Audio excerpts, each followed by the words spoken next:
Bhagavate Vasudevaya. Om Namo Bhagavate Vasudevaya.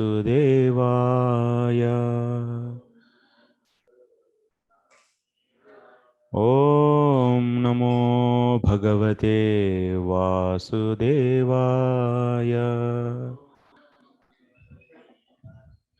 Narayanam Namaskritya Naram Chaiva Narottamam Devim Saraswatim Vyasam Tato Jayamudirayet Nashtaprayeshvabhadreshu Nityam Bhagavata Sevaya Bhagavatyuttamaśloke Bhaktir Bhavati Naistiki. Hare Krishna.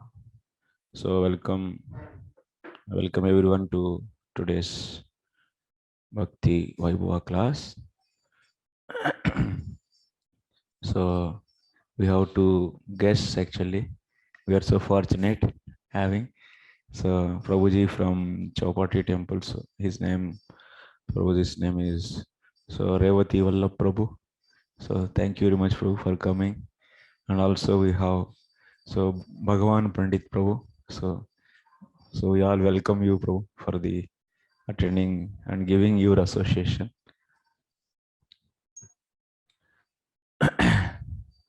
So in yesterday's class we were discussing about Kanishta. So that means how Kanishta Bhakta has to progress. So that means Kapila Bhagavan is recommending the procedure actually for their upliftment.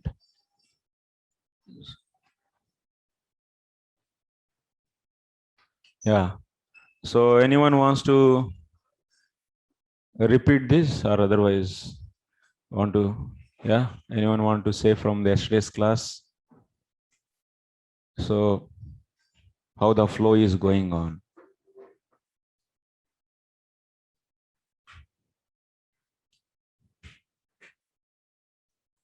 From where we started? The day before yesterday, what we discussed, and yesterday what we discussed, and what is the connection?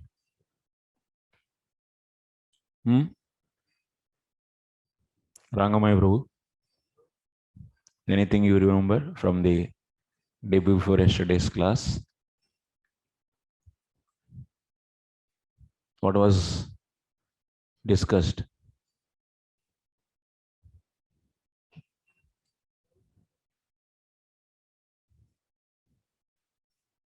Four level of Kanishta Bhakta? Yes, day before. That is not day before yesterday.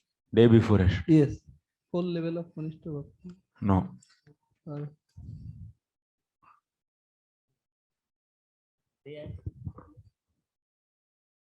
How this chapter is started actually?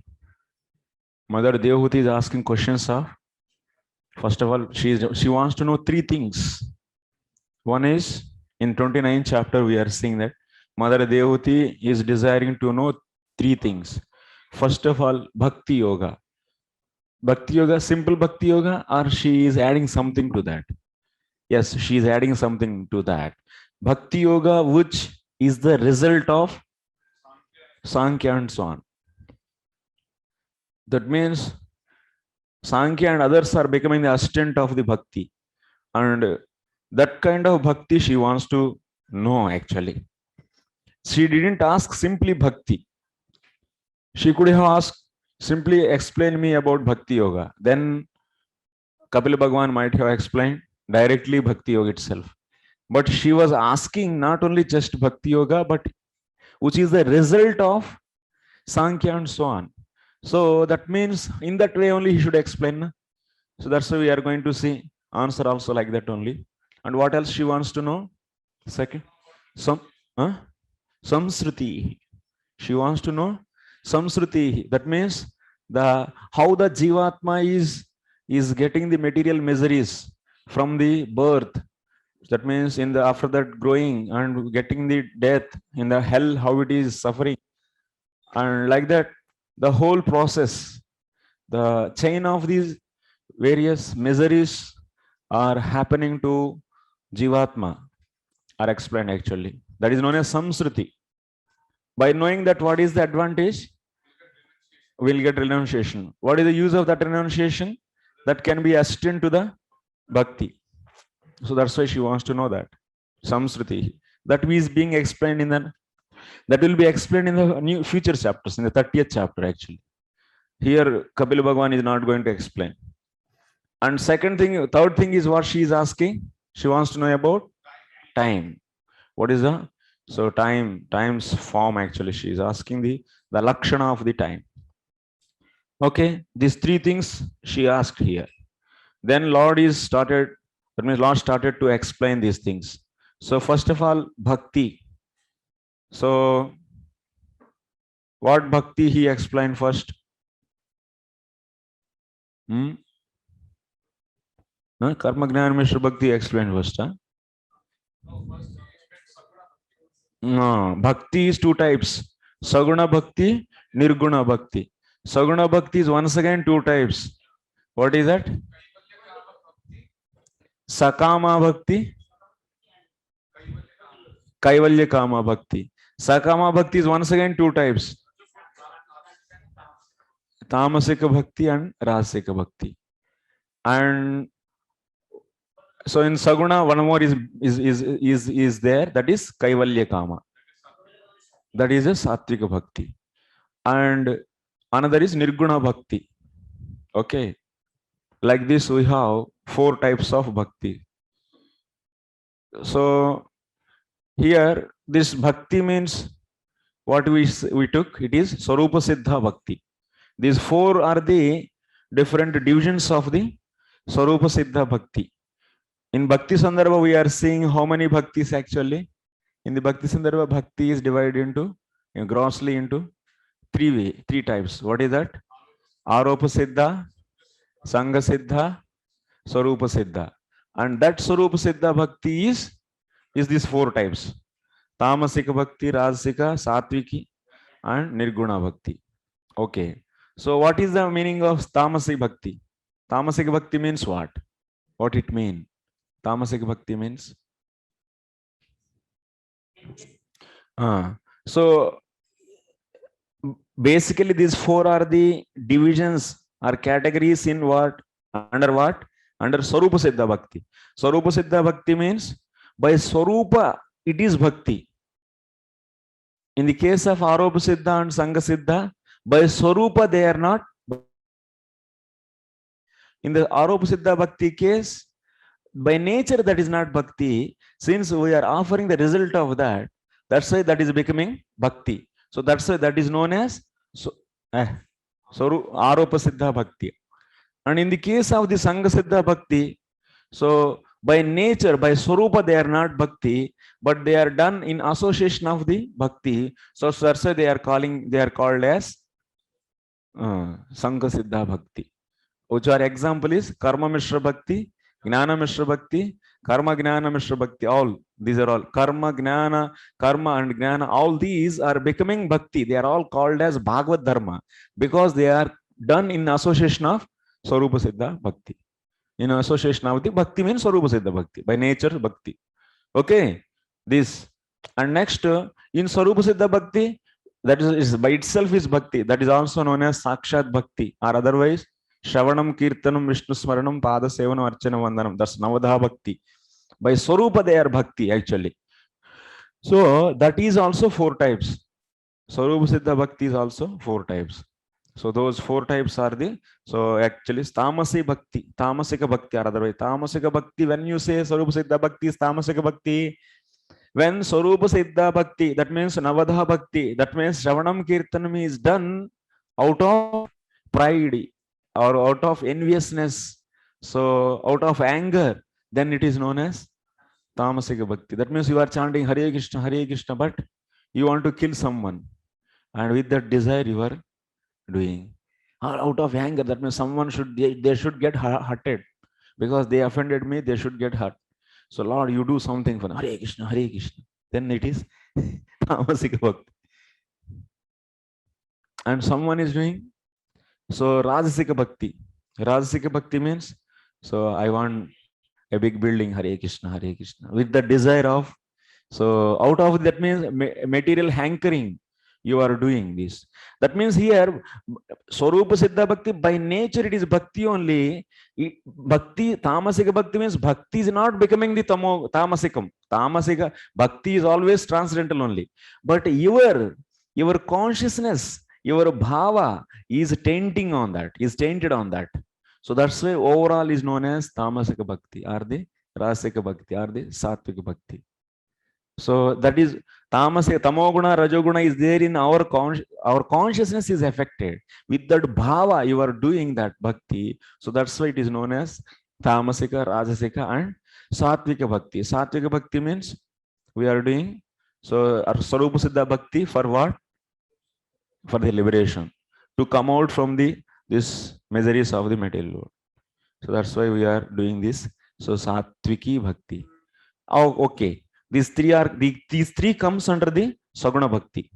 And one more thing is Nirguna Bhakti. In the case of Nirguna Bhakti, so what are the two conditions?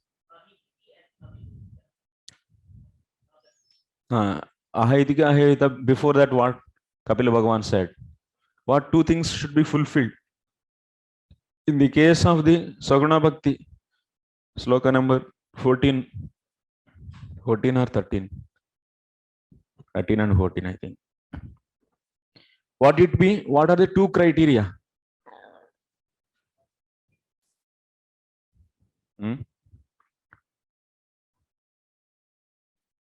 What is the criteria? Bapre, you wrote the question and also answer, but still not able to answer from your copy. Very good, actually. Who is that? Yeah, Ashoda Kirti Mataji, please.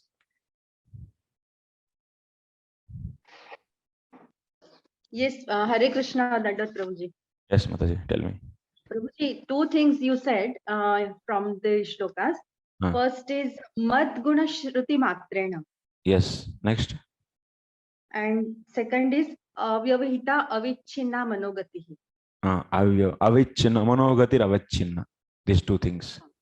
So first thing is, that means Mad Guna Shravana Matrena. That means we are hearing in the process of Nirguna Bhakti, what is done? Swarupa Siddha Bhakti is done. That means hearing, chanting, and so on so.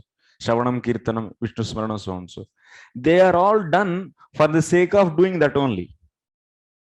Madguna Shruti Matrena. That much only. The intention of doing that is not other things. That means gaining some liberation or getting a material opulence. No. Just they are done. Bhakti is done for the sake of doing bhakti. There is no other motivation. So this is the first criteria needed. Second thing is Avachinna Manogatihi. That means this Manogatihi means like how Ganga flows into the river, into the ocean, without, that means stopping anywhere, without interruption. The same way, so mind always fixed on the Lord. There should not be any interruption. In the Nirguna Bhakti, it is not stopped by any karma, gnana, or anything. That means mind is not going to on other things, karma, gnana, and so on. So that means when you chant, so you are not at all, that means your consciousness is not motivated by anything. You are not having any material desires. And also, so you are directly doing the devotion service. That means Shravanam Kirtanam. And there is no interruption in that. Always your mind is fixed on the Lord and you are doing that. Then that is known as Nirguna Bhakti. That's why in the Nirguna Bhakti, unmotivated and also uninterrupted. Uninterrupted means, so that Sakshat Bhakti should not be broken. It should not be broken by any karma and gnana or any other things, other sadhanas. So this is known as Avachinna Manogatihi. So that's why these two things are clearly explained in the coming next state.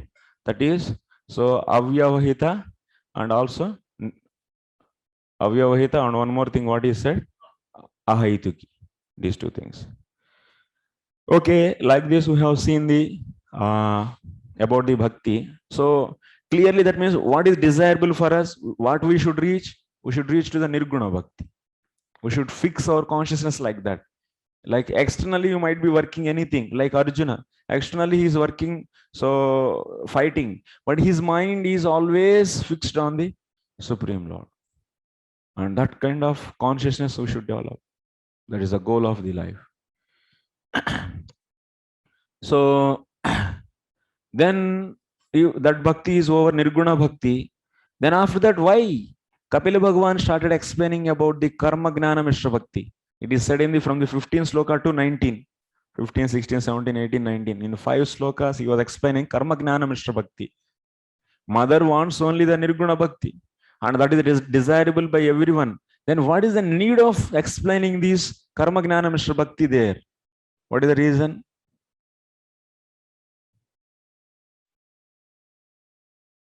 Akshay Hari Prabhu. You're not revising, just everyone comes like guest or regular students. Hare Krishna Prabhu. Ah. No, because Mother Devahuti asked in the verse number 1 and 2 about the mool of the Nirguna Bhakti.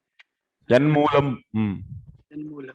And by this Jnana Karma Mishra Bhakti, the sadhya is Nirguna Bhakti. Huh? The sadhya of this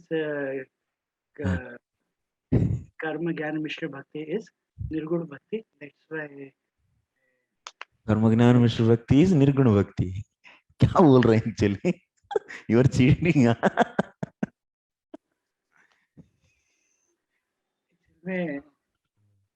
Lord Kapila Mother Devati want to know the mool, the different limbs of Nirguna Bhakti.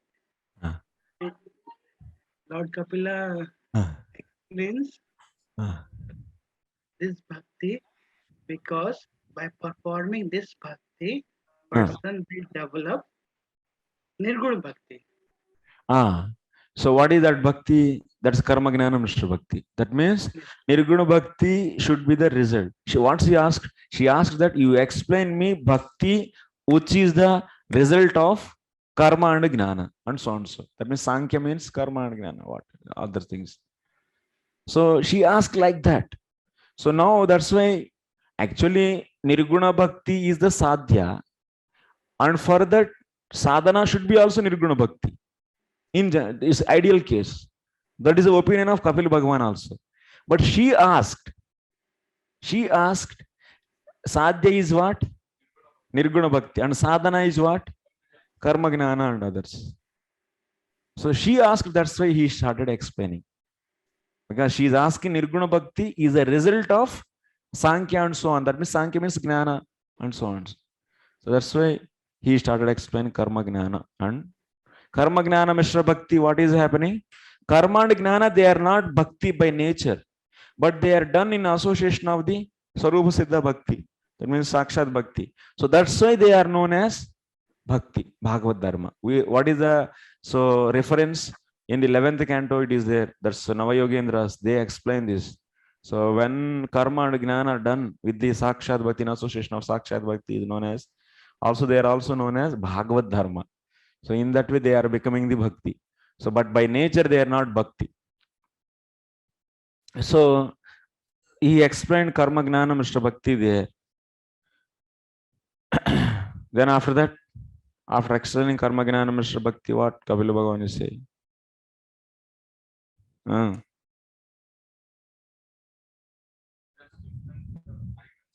Why he is going there?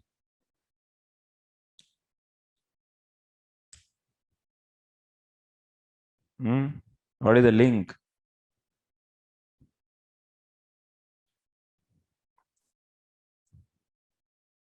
From 19 to 20, what is 20th sloka is saying? Then you can find the answer.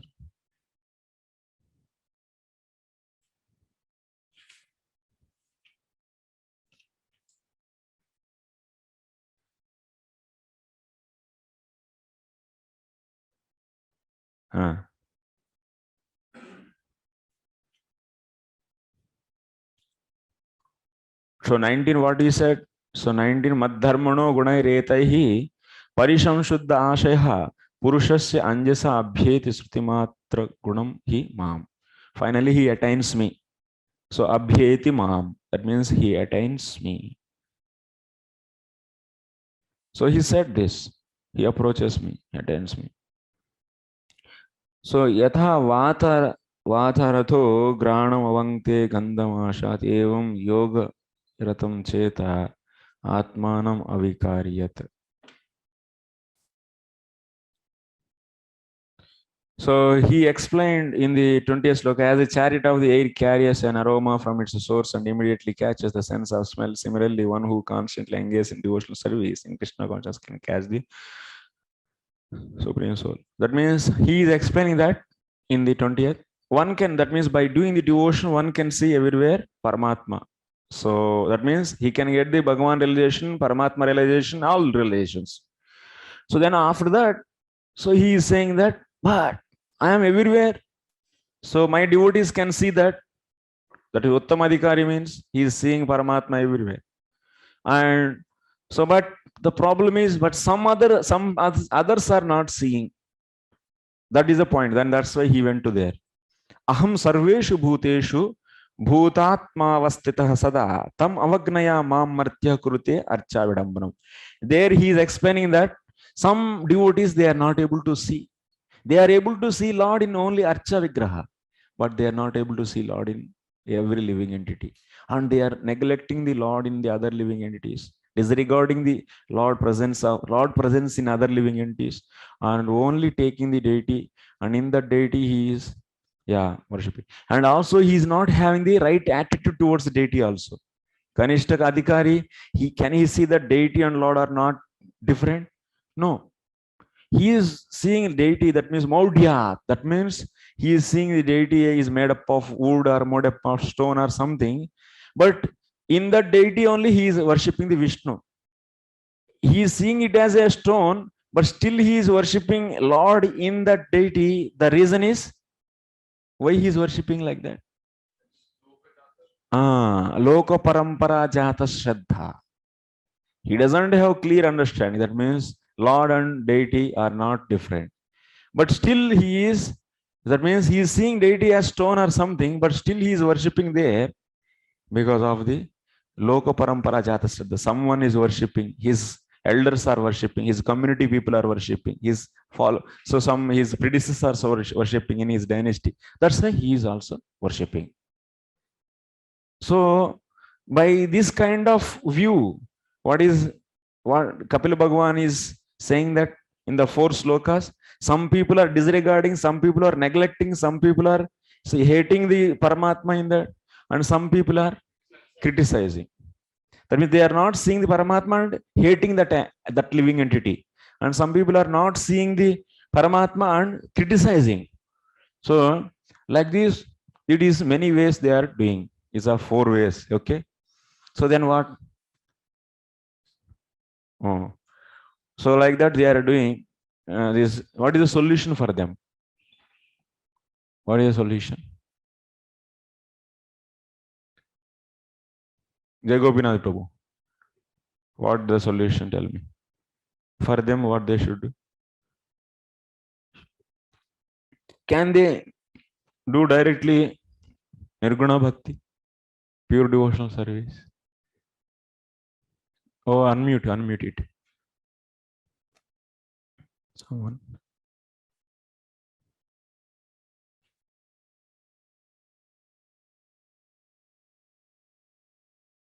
Yes, wait. Hare Krishna.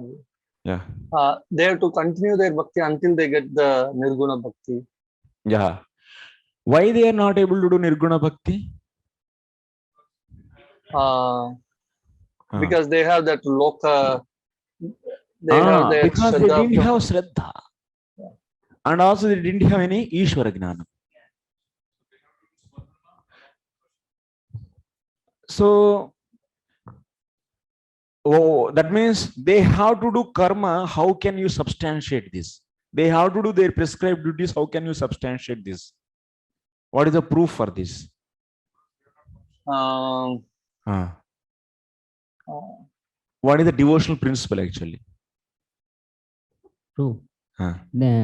One can, if anyone get the proper Shraddha, Huh. Shraddha comes from the proper knowledge. Huh. And knowledge is the Ishwar Jnana. And that is the Shadharma.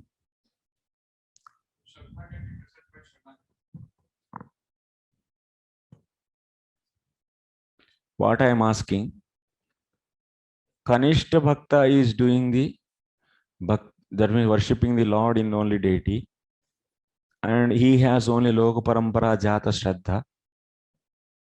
And now my question is, why he has to do karma? Why he has to do karma? So what is the devotional principle here? What is the law? Law of devotion. What is the law? Devotional laws, what it says.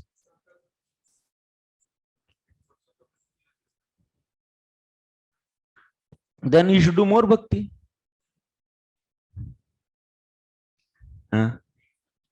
He has to do more bhakti, then why he has to do karma? Hindi. Tell me that. Mike.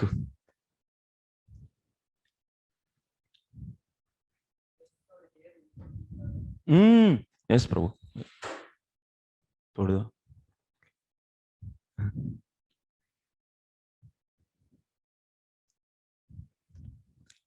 Yes, Prabhu, you are saying right.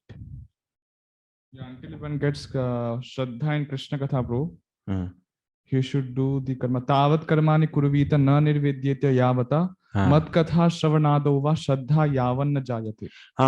Till the time he get the proper Shraddha. Proper Shraddha means getting the Shraddha in hearing the Krishna Katha. Till the time, if he didn't get that, till that time he has to do karma. That's must actually. He has to do karma. So that's why you cannot say that, oh, we are doing the pure devotional service. Why we have to do karma? But you are not eligible. Na? You don't have any Shraddha in the Vasudeva Katha.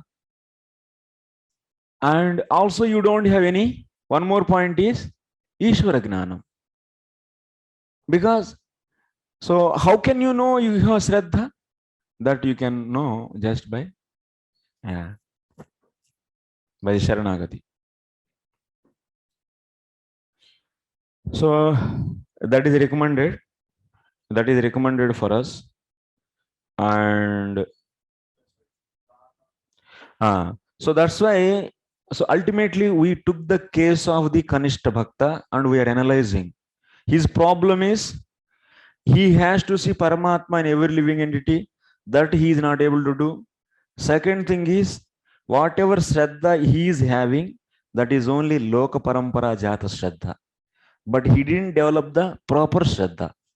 These two problems are there with him. So solution, you should understand the disease in that, the problem in that candidate, and you should give the solution systematically. So now he has to find the solution for this.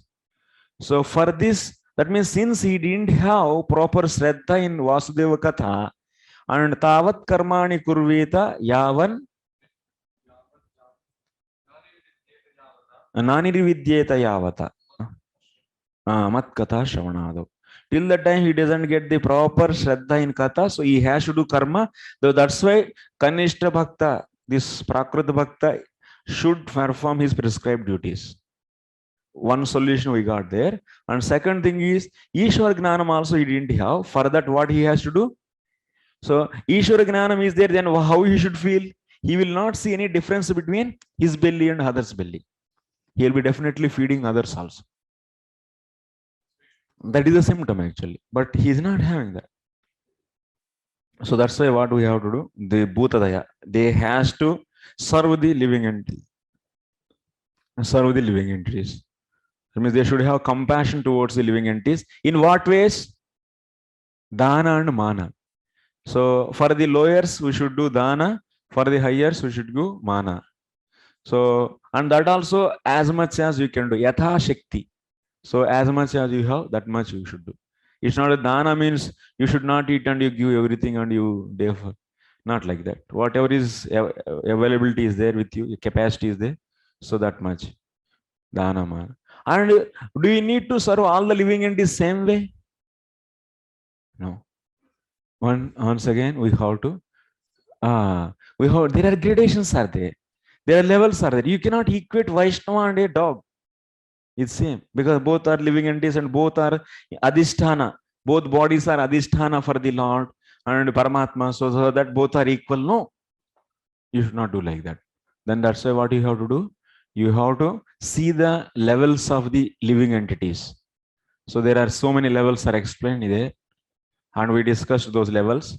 And based upon those levels, yathochitam. That means so whoever is eligible for what, based upon that, you should give the dana mana according to your capacity, according to their category, and according to your capacity, you should give respect and also you should give the charity to them. Okay. So here, some important points we discussed. What is that? So Punarukti dosha we discussed. What is Punarukti dosha here? Yeah. Yes, from Mike.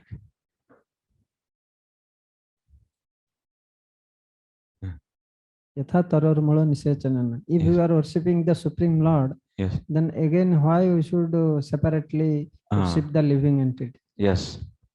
What is the need of giving the respect and dana to the other living entities? Because already just by worshipping Lord, it's equal to the worshipping of everything. And this is known as, so there is a chance to have the Punarukti dosha here. It may looks apparently Punarukti dosha is there. But if you want to leave the Punarukti dosha, what you should do? So the worship of living entities should not be, that means separate worship. That means without seeing the Paramatma, you should not worship them. If you worship them without seeing the Paramatma, then it is Punarukti. But so to remove that dosha, what we should do? So you should worship living entities also. You should respect the living entities also, not just by seeing their bodily features, but by seeing the Paramatma. And by seeing the Paramatma, it is a sitting place of the Paramatma. With the connection of Paramatma only, you should respect and give the dana and mana. Okay. So that's why Punarukti dosha is removed. And okay. So we should not hurt the, harm the, that means Manav Seva, Madhav Seva. This point is also defeated there. So how some people, they think that worshipping the living entities itself is sufficient, that is equal to the worshipping of Lord only. So, but that is not fact here. Here, worshipping the living entities is not recommended. Worshipping the living entities with the view of, by seeing the Paramatma in them, that is recommended actually. So otherwise, so there is no need of worshipping also, because just Yatha Tharol Mula Nishechanana is saying that if you worship, if you put the water, it is supplying everything to all, and it is equal to worshipping of everything. So that is why what we are understanding there, with Paramatma Drishti, with view of Paramatma only, you should give the respect to the living entities. Just mere serving of the externally living entities, so is not equivalent to the worshipping of the Lord. So that kind of thing is not accepted here. Example, if you worship living entity without seeing Paramatma, what will happen? It will become the obstacle in the devotional life. Example, who is example? Bharata Maharaj. But if you worship the living entities by seeing the Paramatma in that, then it will be cause for the liberation. Who is example for this? Rantidev. Then finally, so okay, no, violence is not allowed. That means then we should not cut the green leaves, we should not cut the sag, and we should not do any preparations. You cannot make preparations for the Lord. You cannot prepare any bhoga for the Lord. So then how to serve the Lord? Nati himsrena, in the 15th sloka it is said that Nati himsrena, it is said Ati himsa is not allowed. That means little himsa is allowed. What little, how much you do? How can you know that what is that little himsa? That you can know by Pancharatra. That means in the Narada Pancharatra, whatever vidhi is allowed, whatever Kriya Yoga is allowed there. So based upon those standards, you are allowed to do some violence for the worshipping of Lord. Okay. So like this, we finished our discussion till 35th sloka. And it's over, 35th sloka. And 36th is, from the 36th onwards, we are seeing the time. It is just quickly, we'll finish within 20 minutes, just read the translations and we'll go to the 21st chapter, actually, whichever pending is there, that we will discuss. Or otherwise, you can do self-study also this. But I will just read out this sloka and translation and we'll just for formality will finish. Etad bhagavato rupam brahmana paramatmana param pradhanam purusham daivam karma vichestitam. Translation: this Purusha whom the individual soul must approach is the eternal form of the Supreme Personality of Godhead, who is known as Brahman and Paramatma. He is the transcendental chief personality and his activities are all spiritual. So, Etad Bhagavata Rupam Brahmanah Paramatmanah Param Pradhanam Purusham Daivam Karma Vicheshtitam.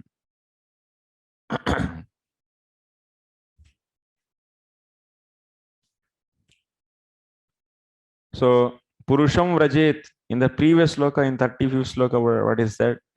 So, by doing, my dear mother, O daughter of Manu, a devotee who applies the science of devotional service and mystic yoga in this way can achieve abode of Supreme Person.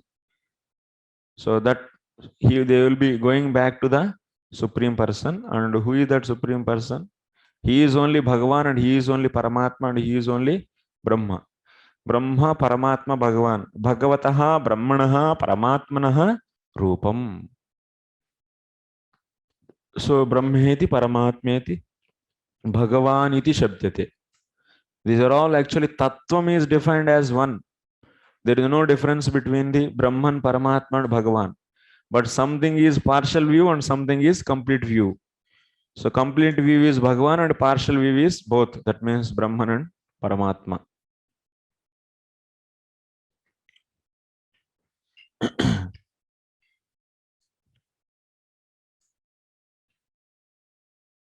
So he said in the previous sloka, so you'll be attaining me. So then that form is explained here. So that is the so Jnanis, they are reaching to the Brahman, that form, that Tattvam, whatever is there. So he explained till now Bhakti Misra Gnana, Bhakti Misra Yoga, and also Nirguna Bhakti. He explained these three. So ultimately this sadhaka, he is saying that sadhaka will reach to Purusha. Means what? Whom they will reach? That means whoever doing the Bhakti Misra Gnana, they will be reaching Brahman. Whoever is doing the Bhakti Misra Yoga, they will be reaching Paramatma. Whoever is doing the Nirguna Bhakti, they will be reaching Bhagavan. That is the actually intention of the Lord. That's why he is saying this. That is the intention of the Lord.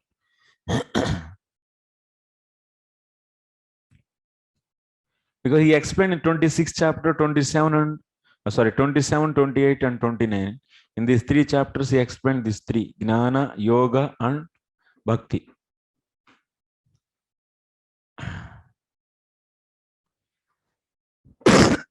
Param Pradhanam.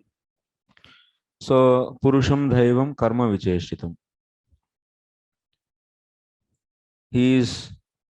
Everything is coming from him only. Param Pradhanam Purusham Dhaivam Karma Vicheshtitam.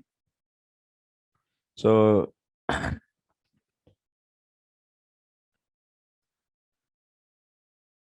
he is a Pradhana, he is a Purusha, and everything is belonging to him only. Nothing is, that means whatever Tattvam is there, Vadanti Tattva Vidas Tattvam, Everything is included into that. Even we, our body, this nature, everything is also included into that only, tattvam only. So that's why it is advayam. That means what is the tattvam there we described? Swarupataha, sorry, what is that tattvam? In the tattva sandarbha we discussed tattvam means sattvam, we are saying advayam. Advayam means what?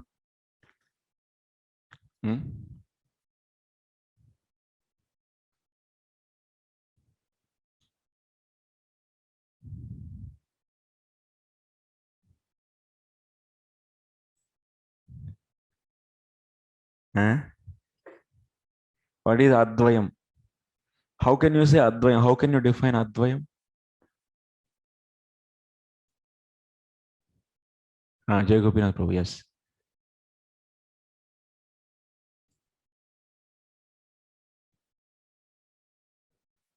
Wise, Prabhu. Prabhu, I'll tell Prabhu. Swataha siddha tadrisha atadrisha vastu. Wait. He's telling. Jai Gopinath Prabhu, tell me. Is it audible, Prabhu? Yes, Prabhu, please. The one without a second. The one which does not have a second of it. That means that we is are the there, second. Lord is there, we are there. Then how can you say he is advayam? This pillar is also there. This light is also there. Lord is there. Pillar is also two. How can you say it is advayam? everything is his energies. Everything is his energy. There's nothing beyond him and his energy. Yeah. So then how to frame this? If you say simply, so one without other, if you say like this, this definition is failing actually. Many are there. Then you have to restructurize your definition. You have to formulate more tightly without errors. The one who is not having equal to him. One who is not equal to him. So one who Not is having not anyone equal to him. Okay. Even that is also breaking advayam. Something which is not equal to him, that is become one. This is one, two. Then advayam, it is not advayam. Yeah, tell. Okay. Bro, there are three criteria. One is Swataha Siddha. Swataha Siddha. He should be self-accomplished. And second is Tadrisha. Tadrisha. And similar. Atadrisha Vastvantara Bhava. Non-similar. Unsimilar. Similar to it and different from it. So Vastvantara. Vastvantara Bhavat. There should no other object which is self-accomplished, which is self-accomplished, which is similar to and different from it. Either similar or the dissimilar. That kind of object should not be there. Then that object is advayam. For any object, there is no other object which is self-accomplished, but either similar or dissimilar. That kind of object, if it is not there for this, then this is advayam. So now you take Lord, and if you take Jivatma is not Swayam Siddha. But of course it is. So it is not Swayam Siddha, that's why Jivatma cannot come into this.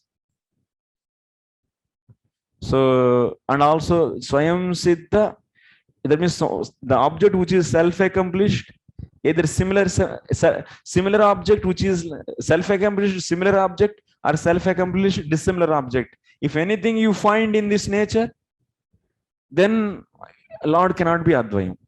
So, but there in this nature, nothing is there which is self-accomplished and either similar or dissimilar object which is self-accomplished. That kind of object is not at all there. Every object is depending on the Lord. So that's why. So Lord is advayam. And that's why he said Param Pradhanam Purusham. That means this Pradhanam, everything is also under him only, because he is advayam. So purport, if you see, in order to distinguish the personality whom the individual soul must approach, it is described herein that this Purusha, the supreme personality of Godhead, is the chief amongst all living entities and is the ultimate form of the impersonal Brahman effulgence and Paramatma manifestation. Since he is the origin of Brahman effulgence and Paramatma manifestation, he is described herewith as the chief personality. Lord is chief actually. Chief personality means he is supreme. And his manifestations only Brahman and Paramatma. So that's why our Sota Goswami is asking Saunakadi Rishis are asking. So what is the ultimate Shreya and what is the Saram? That means after reading all the scriptures, what is the essence of that? So then Sota Goswami is explaining that Tattvam in the second chapter of the first canto, second chapter, Vadanti Tat Tattvavidas Tattvam Yajnanam Advayam Brahmeti Paramatmeti Bhagavaniti Shabdate. He said that. That means he said that Tattvam is realized in the three ways. Then after that, he is describing Brahman, Paramatma and Bhagavan in immediate chapters. In the third chapter of the first canto, what we are seeing?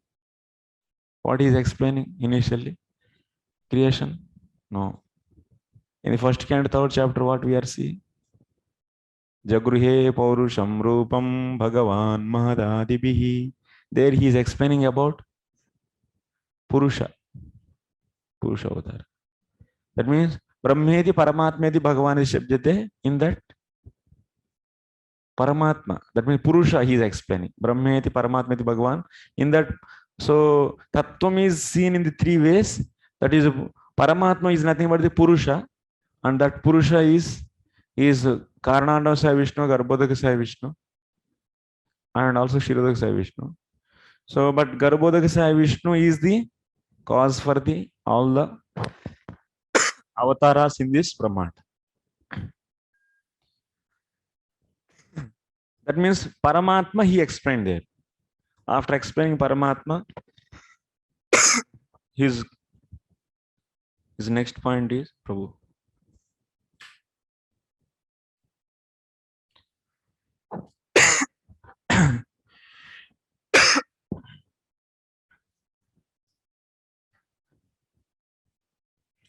His next duty is what? He told it is realized in the three ways, but telling Paramatma and leaving, then it is not good. Na? Listeners may think bad actually. He didn't. कोई भी water दीजिए. Bottle नहीं भूल दिख नहीं रहे प्रभु bottle का है. I missed somewhere. So Paramatma he explained there. After explaining Paramatma, this is not sufficient. So he explained that means avatars. In that avatara, who is supreme, who is avatari, Krishnastu Bhagavan Swayam. So that's why Ete Chamsa Kalapanso Krishna. So that is explained that there. Krishna also. Bhagavan, who is Bhagavan, he explained. After explaining Paramatma, he explained Bhagavan. Then after that, Yadrupe, that means they explained also Brahman. Esha Vidya Vaisharadi Uparata in that same chapter. In the third chapter, he is explaining three: Paramatma, Bhagavan, and Brahman. So that is the thing. So that's why if there we are understanding Paramatma, that means Jagruhe Paurusham Rupam Bhagavan Mahadadibihi. Lord took the form of Purusha, so for the sake of creation, Lokasa Sukshaya. So that's why from there we are understanding Lord, who is that Lord? That is clarified in the 24, 26, 28 sloka. In 28 sloka, it is clarified. That means Krishna took the form of Paramatma, that is Karanarno Sai Vishnu. That is clear there. And he is the chief. That means Krishna is the Bhagavan, he is the ultimate. And that Krishna only is realized in the form of Brahman. That is said in the next slokas to that 28 sloka. After later 28 slokas, we are seeing that. His activities are transcendental as confirmed in the Bhagavad Gita. Janma karma cha me divyam. The activities and the appearance and the disappearance of the Supreme Personality of God are transcendental. They are not to be considered material. Anyone who knows, in fact, the appearance and disappearance and activities of the Lord are beyond material activities or material conception is liberated Janma karma cha me divyam evam yo vetti tatvatah. So that means whoever is knowing this Lord's activities are transcendental, so they are liberated. Since Lord is coming out of mercy, but people they take very cheaply and think that, so they are all, that means, so Vedambanam, that means they are all imitation, they are not human being, they think. That is a problem actually. Problem of the, yeah, as yo vetti tatvatah tyaktva deham punar janma neti mameti sorjana. That's, we all know this. They will be not getting any birth. Next sloka. Rupa vedaspadam divyam kala ityabhidhiyate bhutanam mahadadinam yato binnadrusham bhayam. Translation: the time factor who causes the transformation of these various material manifestations is another feature of the Supreme Personality of Godhead. Anyone who doesn't know that time is the same Supreme Personality is afraid of the time factor. Why you are getting so much yawning for the last 3 days? You are feeling weakness actually. You don't have sufficient energy in your body.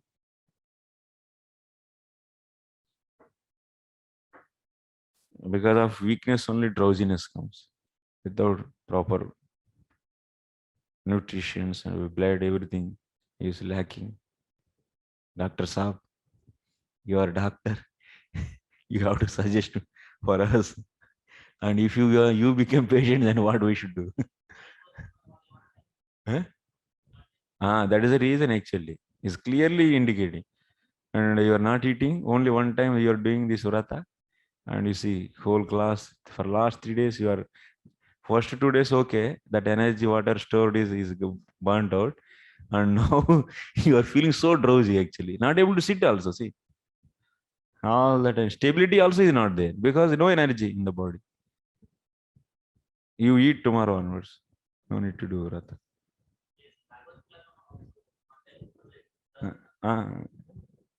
Eat nicely.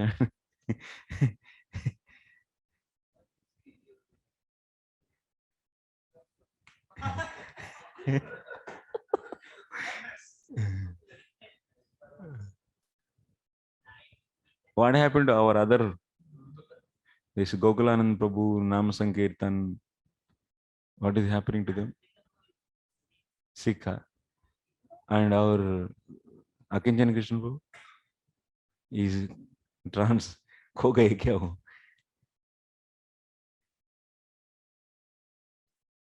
And who else? Pitambar Chaitanya Prabhu. What happened to him? I don't know. All four.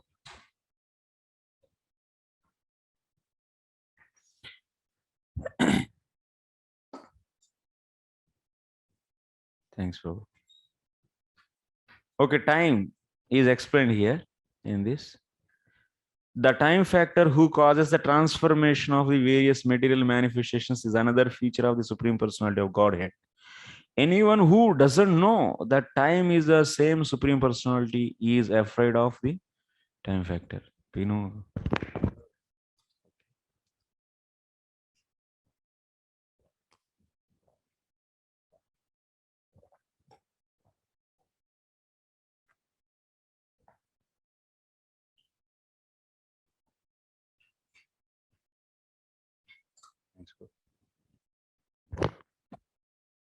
Actually, about time also we studied in which chapter? In the same canto, in the 11th chapter we studied. What is the definition there given for the time? Exam लिख लिए, पास हो गए, बस खत्म, छोड़ दो.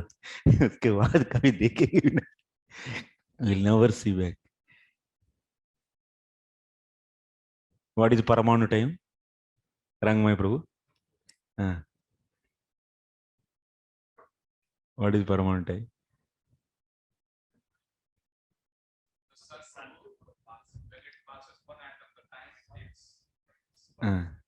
The amount of time taken for sun to cross one atom is known as Paramanu.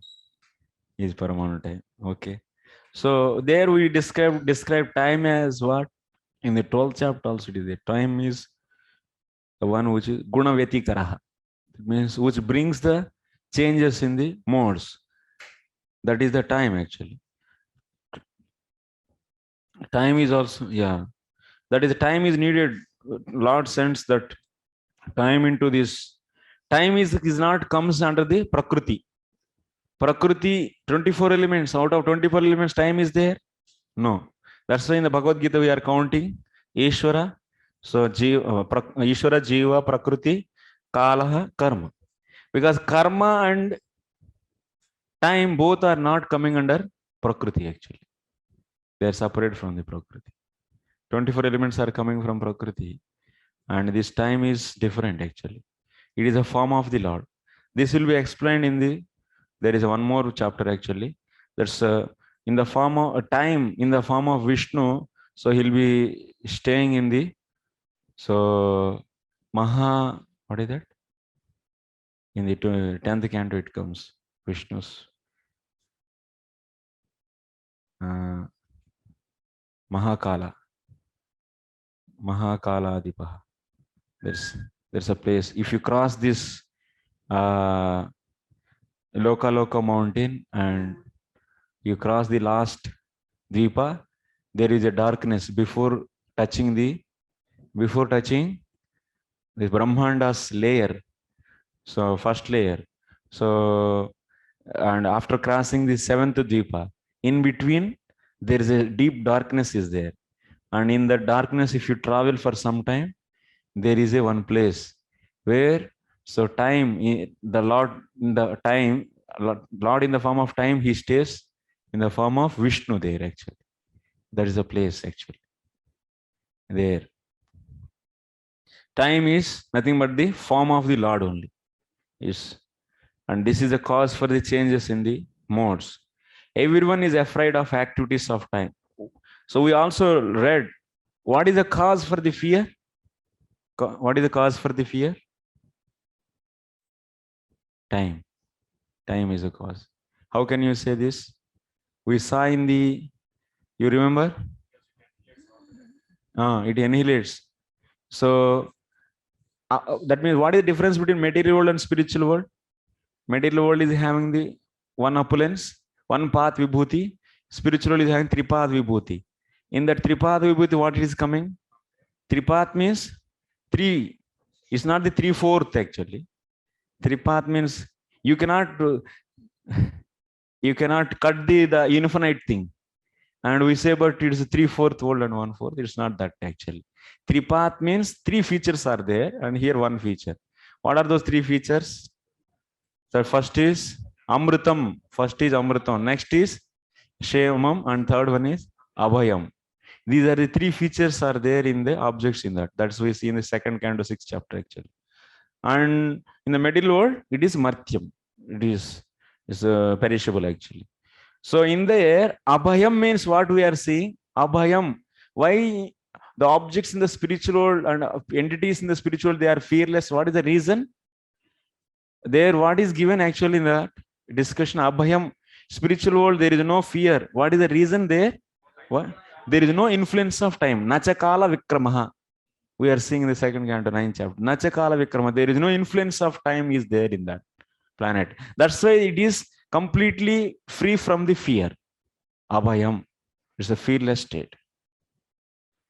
So that's why here Prabhupada is writing here, you see, everyone is afraid of the activities of time. But a devotee who knows that time factor is another representation or manifestation of the Supreme Personality of Godhead has nothing to fear from the influence of time. Bhayam ditiya biniveshitasya dishadapetasya viparyayo smritihi. Who is getting the bhayam? Whoever is entering into the dualities, and they are getting the bhayam. So who enter into the dualities? Whoever is identifying himself as body. Who identify himself as body? Who forgets his swarupa? Who is cause for the forgetting the swarupa, covering the swarupa? That is Maya. Maya is the cause. And Maya, why it is doing him, for in case him like that? Because Krishna is the Vimukha. That means Ishad apetasya. Because Beta, Jiva turned its face. That means Jiva went away from the Lord actually. Because Bhagavat Gnana Sansarga Bhava. Because of lacking of Bhagavad Gnanam. So it is so captured by the Maya. Maya is covering the Swarupa Gnanam of the Jivatma and giving the Viparita Gnanam to that. Okay, then it is entering into the dualities and is getting the fear. And that fear, how it will go? How that fear will go? Who is the cause for fear? What is the root cause for the fear? Ultimately, Bhagavad Gnana Sansarga Bhava. That means not having the knowledge about the Supreme Lord. That is the reason for the Jivatma to be entangled by being captured by the Maya. Maya is capturing Jivatma since that is the reason. So then what Jivatma should get? If Jivatma approaches Lord, immediately Maya will leave. Daivi Hesha Gudamai Maya. Mam eva ye prapadyante Maya metam taranti. They are immediately relieved actually. They are. So that's why Supreme Personality has nothing to fear.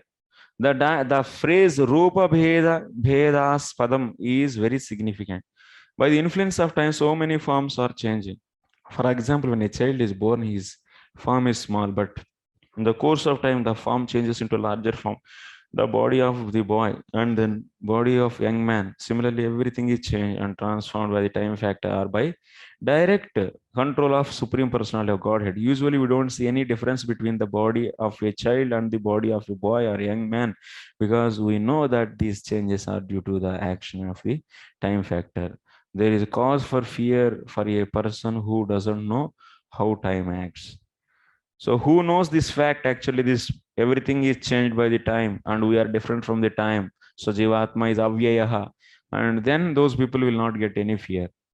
But others, they are worried out because after 50 years, after 20 years, whoever are there surrounding to you now, after 20 years, they will not be there. Your grandfather, grandmother, they will all be disappearing. So that's why people will be worried about the death and so and so. So, but time, the influence of time and Lord, who knows, they will be so crossing over this. Yantah pravishya bhutani bhutair atyakilashrayaha sa vishnuvakyo diyagno sau kalayatam prabhu. Sorry. Savishnavakyedhiyagno sau kalayatam prabhu. Translation: Lord Vishnu, the Supreme Personality of Godhead, who is the enjoyer of all sacrifices, is a time factor and master of all masters. He enters everyone's heart. He is the he is the support of everyone, and he causes every being to be annihilated by another. Okay, direct it is. Anta pravisha bhutani. So Lord, Supreme Person, who is the enjoyer of all sacrifice, he is the time factor, master of all masters. He enters everyone's heart. He is the supporter of everyone. And he supports and also he is the cause for the destruction of all the bodies. Next, nachasya kaschid dayeto na dveshyo nacha bandhavaha avishitya pramatto sau pramattam janamantakrut. No one is dear to the Supreme Personality of Godhead, nor is anyone his enemy or friend. But he gives inspiration to those who have not forgotten him and destroys those who have. Simple. Lord is always like Kalparuksha. Kalparuksha is neutral. Anyone go and approach and ask, it will give you so whatever you want. Similarly, Lord is like Kalparuksha. That means Kalparuksha gives to whoever going and asking. It doesn't mean it is showing partiality. It is giving the open chance to everyone. Same way, Lord is also neutral and he is not enemy to anyone or friend to anyone. So, but someone is going to him and if they are taking his shelter, then definitely you will be giving the favor.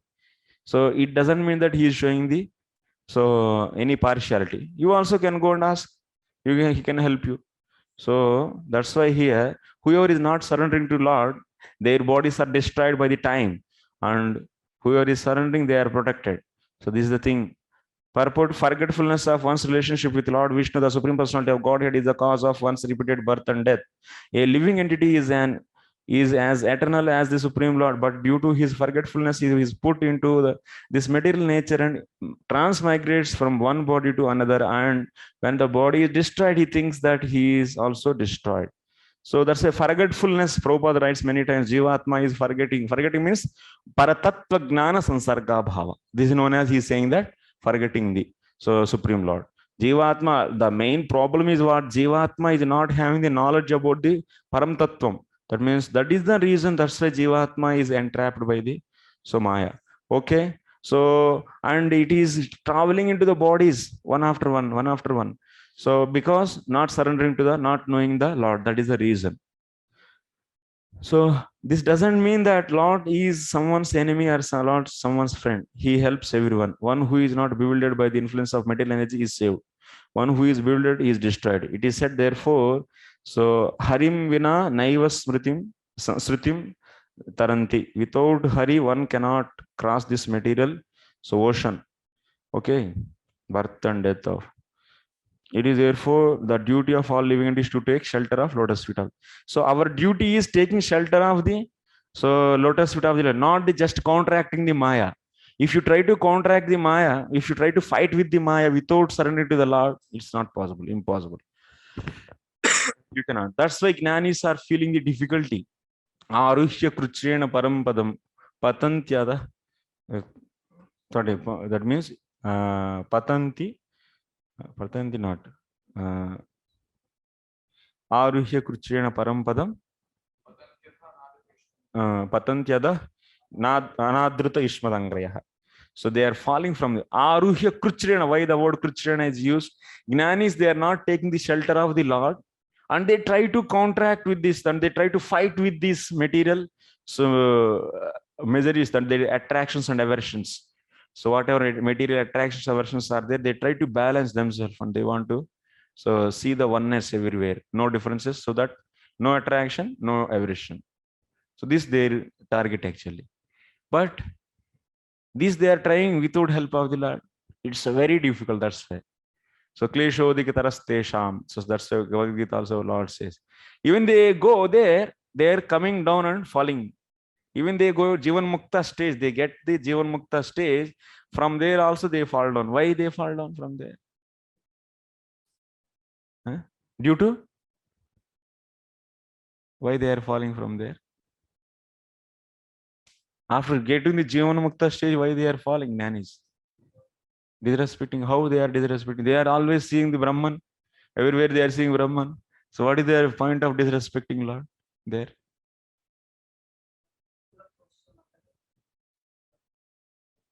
No, that is not said in the sloka. Sloka is that anadritya ishmadangraya is said. Anadrita means, so the main problem in that Jivan Mukta stage, what is that? So they are reaching using the Gnana Marga by doing Nishkama Karma Yoga and by doing the Gnana. So somehow they are reaching to the Gnana Jivan Mukta stage. But by that Jivan Mukta person also, knowingly or unknowingly, there will be so many offenses can be committed. Because so Jivan Mukta is there and some devotee is going in front of him. If he doesn't offer, Jivan Mukta person doesn't offer respect to the devotee, it is also offense only. Unknowingly also it is offense only. But he doesn't have any bhakti to nullify that. Offenses are whatever we do, offenses, how they are nullified? By the bhakti. But in the case of Jnanis, he doesn't have any sufficient bhakti. So there is no influence of bhakti on them. So that's why whatever offenses are they are making, so their heart is not completely purified because of not doing the bhakti. So even by just to there is prachura matra gnana is there, but where is sattva-guna is there in their heart. But already sattva-guna accompanies with the little bit rajo and tamas. So now they are offending, somehow unknowingly also offenses are happening, they are not nullified. And then these, once again, these rajas and tamas are sprouting back in the form of desires. And they are falling from that stage, from the Jivan Mukta stage. So that's why it is very difficult for them. So if you just try to, if you fight with the Maya and without taking the shelter of the Lord, Naishkarmimapyachyuta bhavam na sobate jnanamalam niranjanam. So next, yad bhayad dvati vatoyam suryastapate yad bhayat yad bhayat varshate devo bhagano bhati yad bhayat. So this time is such a scary one. So it is giving fear to whom? Out of fear of the Supreme Personality of Godhead, the wind blows.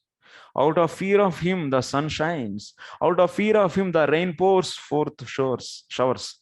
And out of fear of him, the host of heavenly bodies shed their lustres. So these are all these demigods are doing their duties. That means time is a person who gives punishment, is the ruler actually. Who? Demigods are not pure devotees of the Lord. They are not pure devotees. Maybe some good, sometimes you may find some, but not, it's not, you cannot categorize. Sattva-guna is not cause for the having the devotion. Devotion never comes by the Sattva-guna, or not suppressed by the Raja-guna or the Tama-guna. Devotion is completely free from three modes. Brahmaji, our Brahmaji is Param Vaishnava. Why? Why not?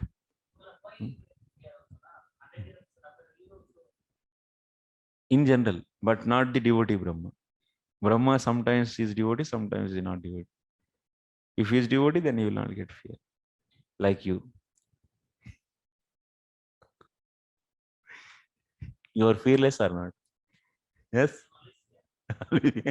You are always fearful. Huh? Your fear itself. Muslims. They are from Bangladesh.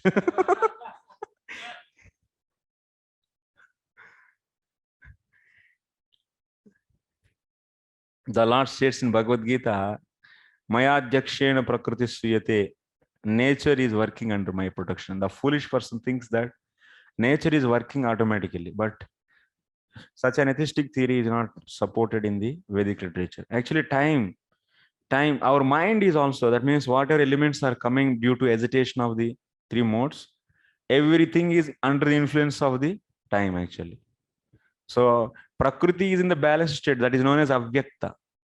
So when three modes are in the balanced state, then that is known as Avyakta. When they are in the agitation, then it is known as Pradhana. And Prakriti, when that is all pervasive everywhere, that means three gunas are pervasive everywhere. So three gunas are nothing but the Prakriti. That's why Prakriti means everything. This is Prakriti. Because so the root cause, that is Prakriti, is all pervasive.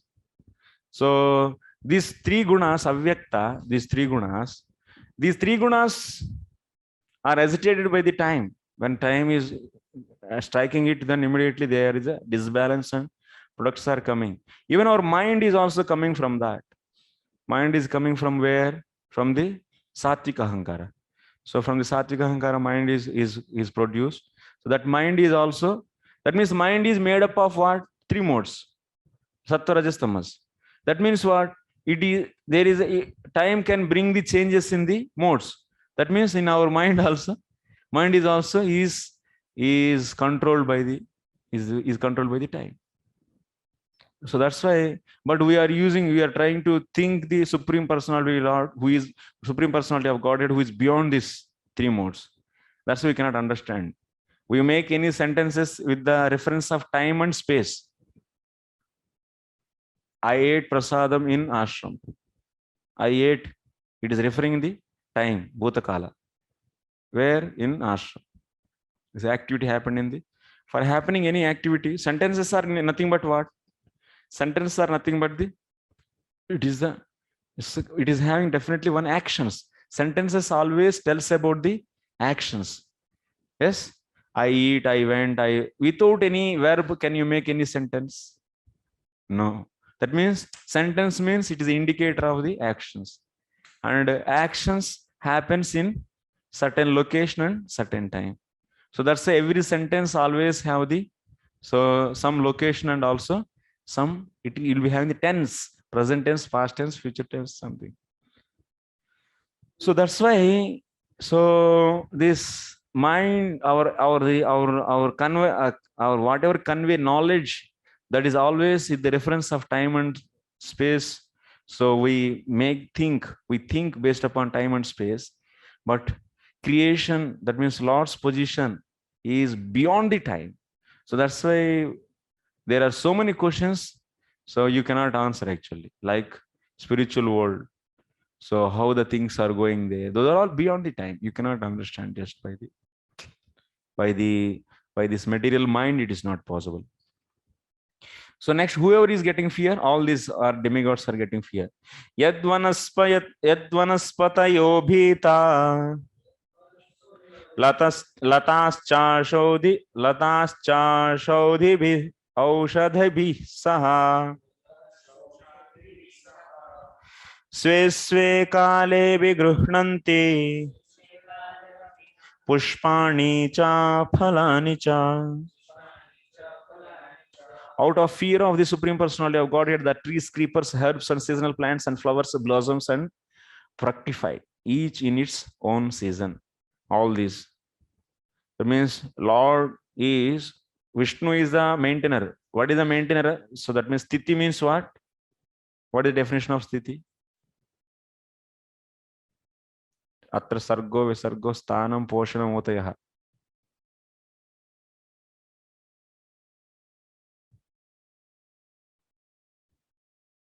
What is the meaning of sthanam? Sthanam means sthiti.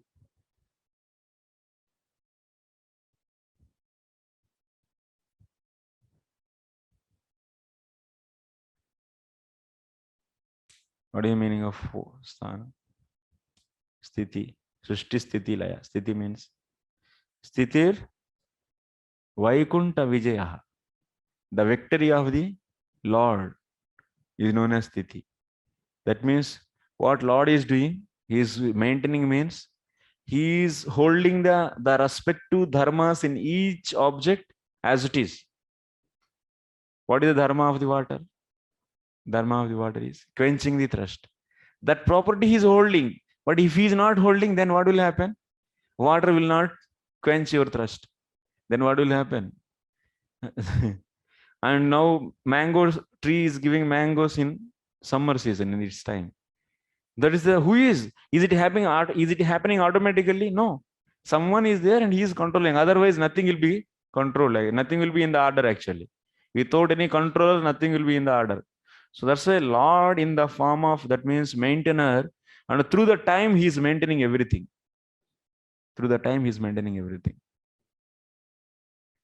So that's why everything is trees, creepers, herbs, seasonal plants, flowers, all they give their results. So because of fear of the time. Otherwise, they will also like us. If there is no monitor, we'll be sleeping. No Mangalarti, nothing. How to? Bas, majalo. Like that, for the trees, plants, everyone, they need a monitor. Otherwise, they will not do their work. We think that everything is happening automatically. Nothing is happening automatically. Everything is happening by the certain cause. Sravanti sarito bhita notsarpatyudadhi ryataha agnirinde sagiribhir burna majjati yadbhayat. Out of fear of the Supreme Personality of Godhead, the rivers flow and the ocean never overflows. Out of fear of him only does fire burns and does the earth with its mountains not sink in the water of the universe. See, out of fear of Supreme Personality of Godhead, that means out of fear of the time, rivers flow and the ocean never overflows. These are all happening because of time. So we can understand from the Vedic literature that this universe is half filled with the water on which Garbhodaka Sai Vishnu is lying. So from his abdomen, a lotus flower has grown, and within the stem of that lotus flower, all the different planets exist. The material scientists explain that all these different planets are floating because of the law of gravity or some other law. But the actual lawmaker is the Supreme Personality of Godhead. Even law of gravity, if you explain, then who is making that law? Who is the lawmaker? That is Supreme Personality of Godhead. When we speak of law, we must understand there must be a lawmaker. The material scientists can discover law of nature but they are unable to recognize the lawmaker. That's why in the books, physics books, we study laws, but we don't study lawmaker. That is a partial study, actually, incomplete study. It is said here that the planets don't sink since they are floating under the order of energy of the Supreme Lord. Okay. Nabho dadati shwasatam padam yanniyamadadah lokam swadeham tanute mahan saptabhiravrutam. Actually, on these slokas, no commentary is there. That's why I'm going quickly. Okay. So, from Vishwanath or Pradeep Jiva Goswami. Very little, and that's okay. Just sloka explanation. Translation: subject to the control of the Supreme Personality of Godhead, the sky allows outer space to accommodate all the various planets which hold innumerable living entities. The total universal body expands with its 7 coverings under his supreme control. So what is it? Nabo dadati shwasatam padam yan niyama adadaha lokam swadeham tanute mahan saptabhiravrutam.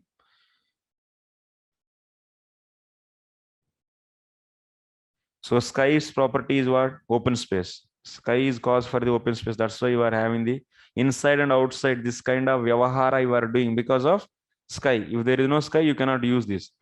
So this is also, sky is also doing this, its duty because of the time.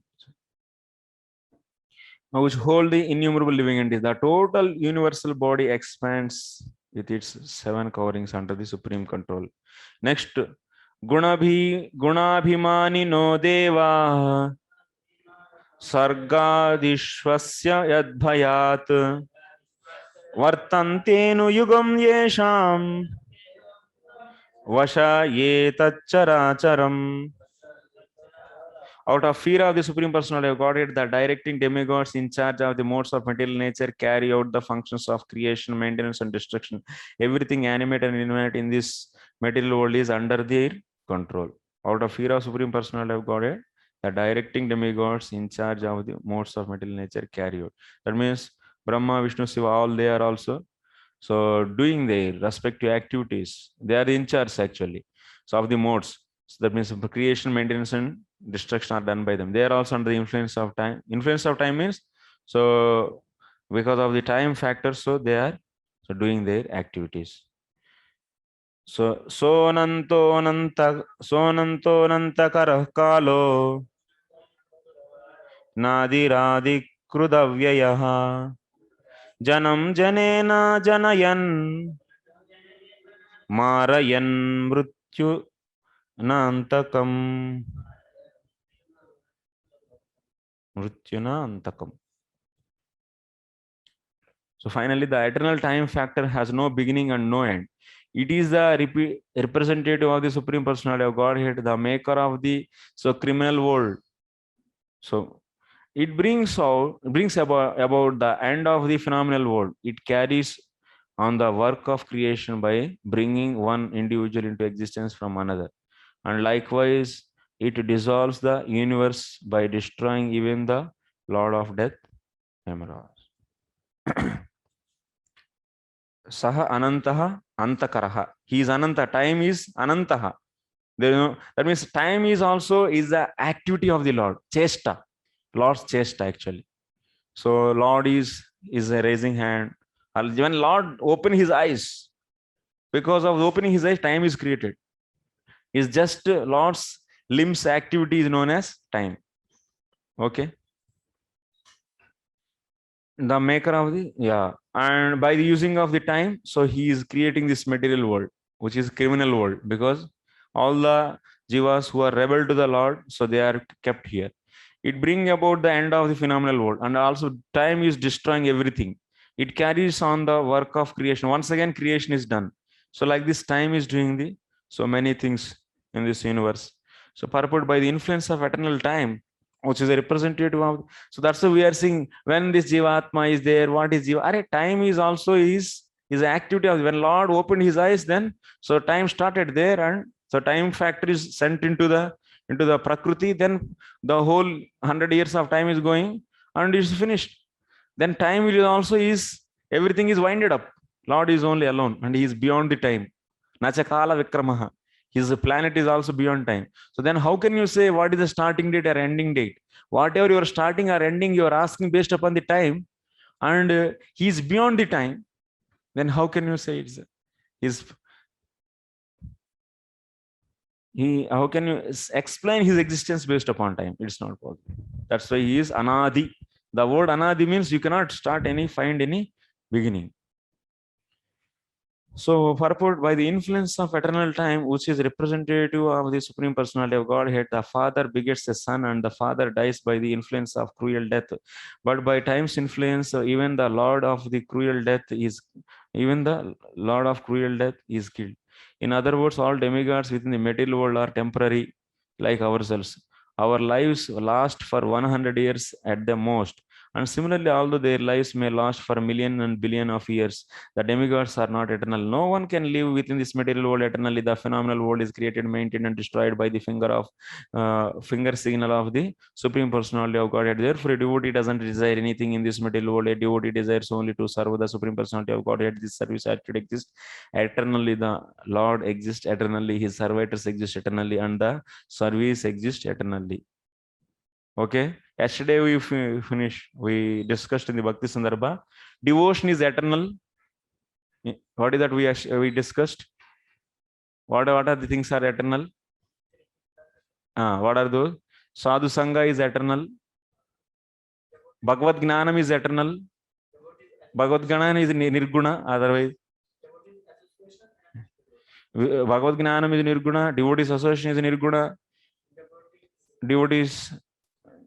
Devotees are nirguna, and the pleasure whatever coming from the Bhagavan, that is also nirguna.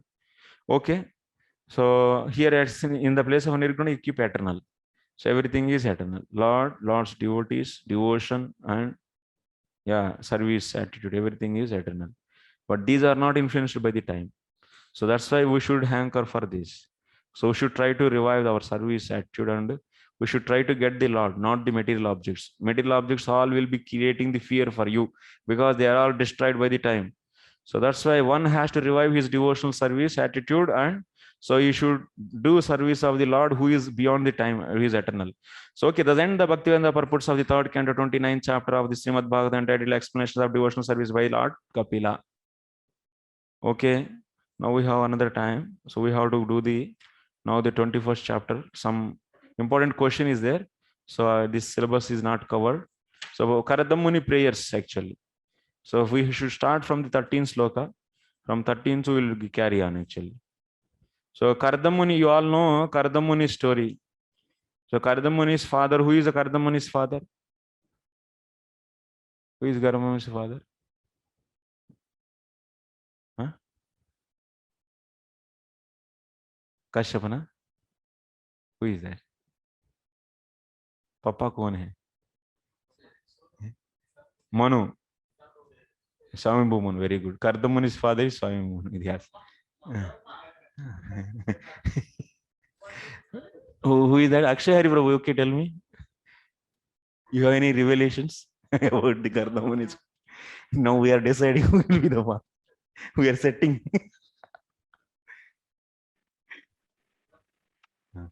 Oh, I was also saying Swambhu Manu.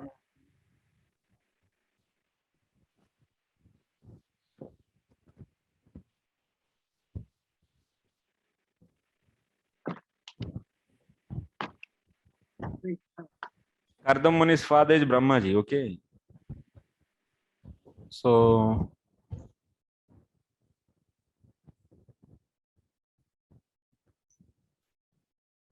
What happened to these students actually?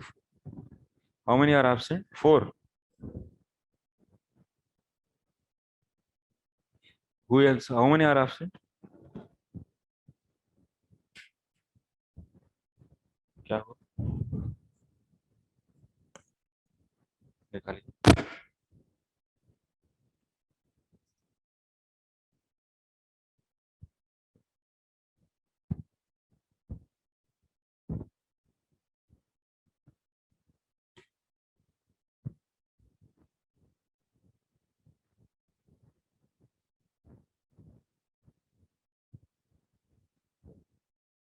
Acha, he got exhausted.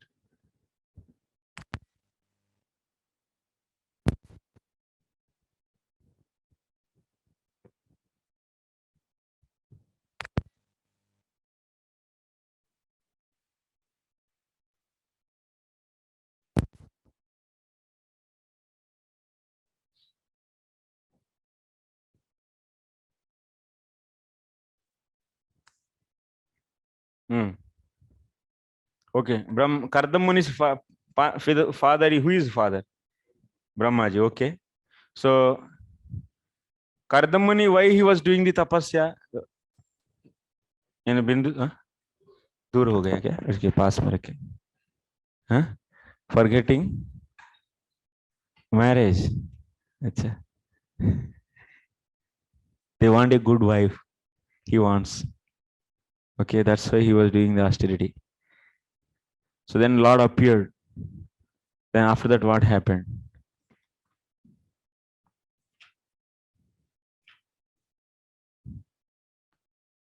How Kardam Muni was glorifying. That we should discuss.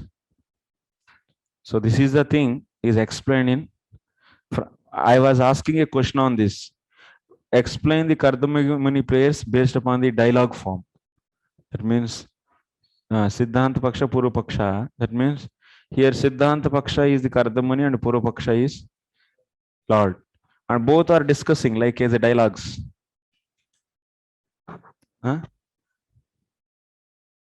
So the Lord is, Kardam Muni is saying something and Lord is also replying to that and he is asking. In that way, you should explain these slokas. Okay, till 20 we have these slokas. I'll explain till 20. Then if there is any time is there, then we'll see. 21 actually, till 21. 13 to 21, that means total 9 slokas. 13, 14, 15, 16, 17, 18, 19, 20, 21. Total 9 slokas. So we have 40 minutes and 90 slokas.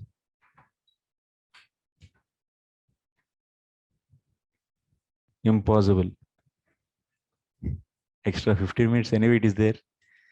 Rishiruvacha Justam Batadya Kila Satvarashe Samsidhyamakshnostava Darshananaha Yad Darshanam Janma Viridya Sadbir Asha Sate Yogino Rudha Yoga. Jai Gopinath Babu. Translation.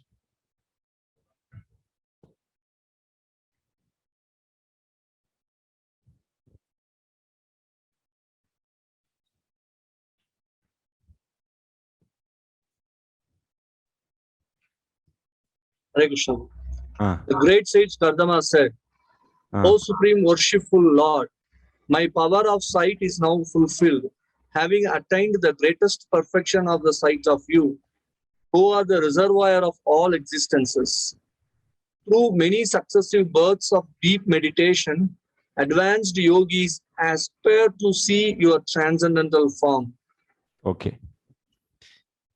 Kardam Muni, how he is praying? This is the point actually. So what he is saying, Justam Bhata Adhyakila Sattva Rashe. Actually, we should know, I will explain the main philosophy in this. Kardam Muni is what kind of devotee here? From this prayer, so we should understand he is a Nirguna Bhakta or not? He is not a Nirguna Bhakta. He is what? He is Karma Mishra Bhakta, he is Gnana Mishra Bhakta, he is Aropa Siddha Bhakta, he is Rajasika Bhakta. Huh? Huh? What? Huh? Karma Mishra Bhakta he is? How can you say?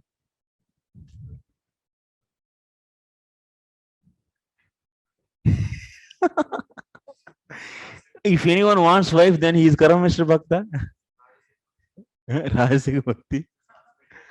What bhakti is doing, I am not asking. He is what kind of bhakta he is.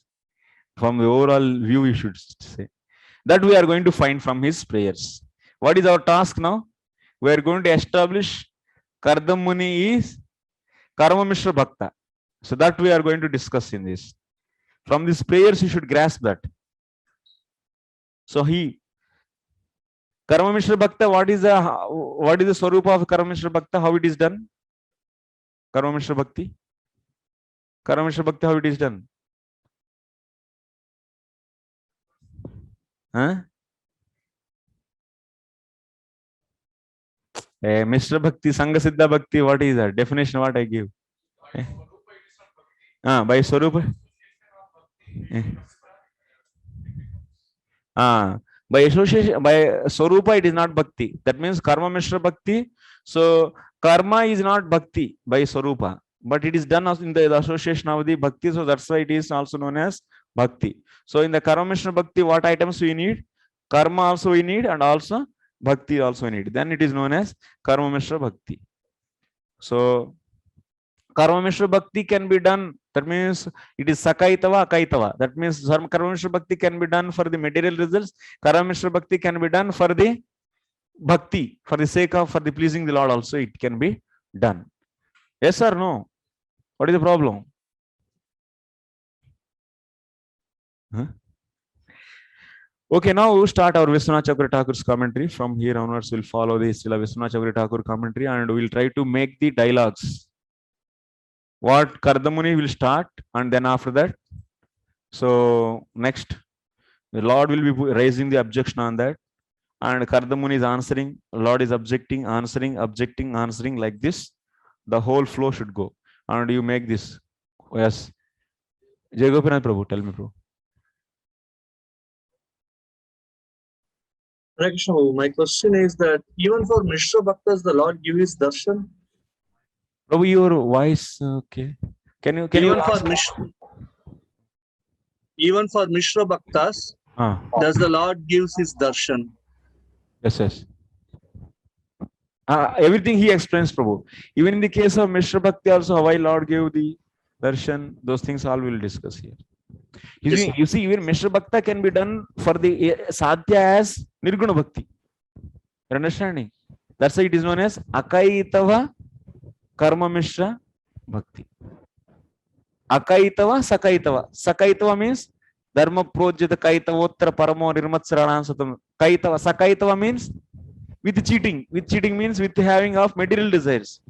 Akaitava means without any teaching, means doing Karma Mishra Bhakti for the sake of pleasing the Lord. This is also possible. Okay, Prabhu? So you mean to say that there are two types in the Karma Mishra Bhakti itself? One is Akaitava and another is Sakaitava. Yes, yes. And Kardama is Akaitava Karma Mishra Bhakta. He will explain. He explains that he is not completely Akaitava. He is Sakaitava and he is expecting to become Akaitava. In his prayers, he will be seeing everything. All his heart he will opens completely in front of the Lord. And why Lord came, even he's having material desires, why Lord came, that also you'll understand here. Okay, now go with our discussion.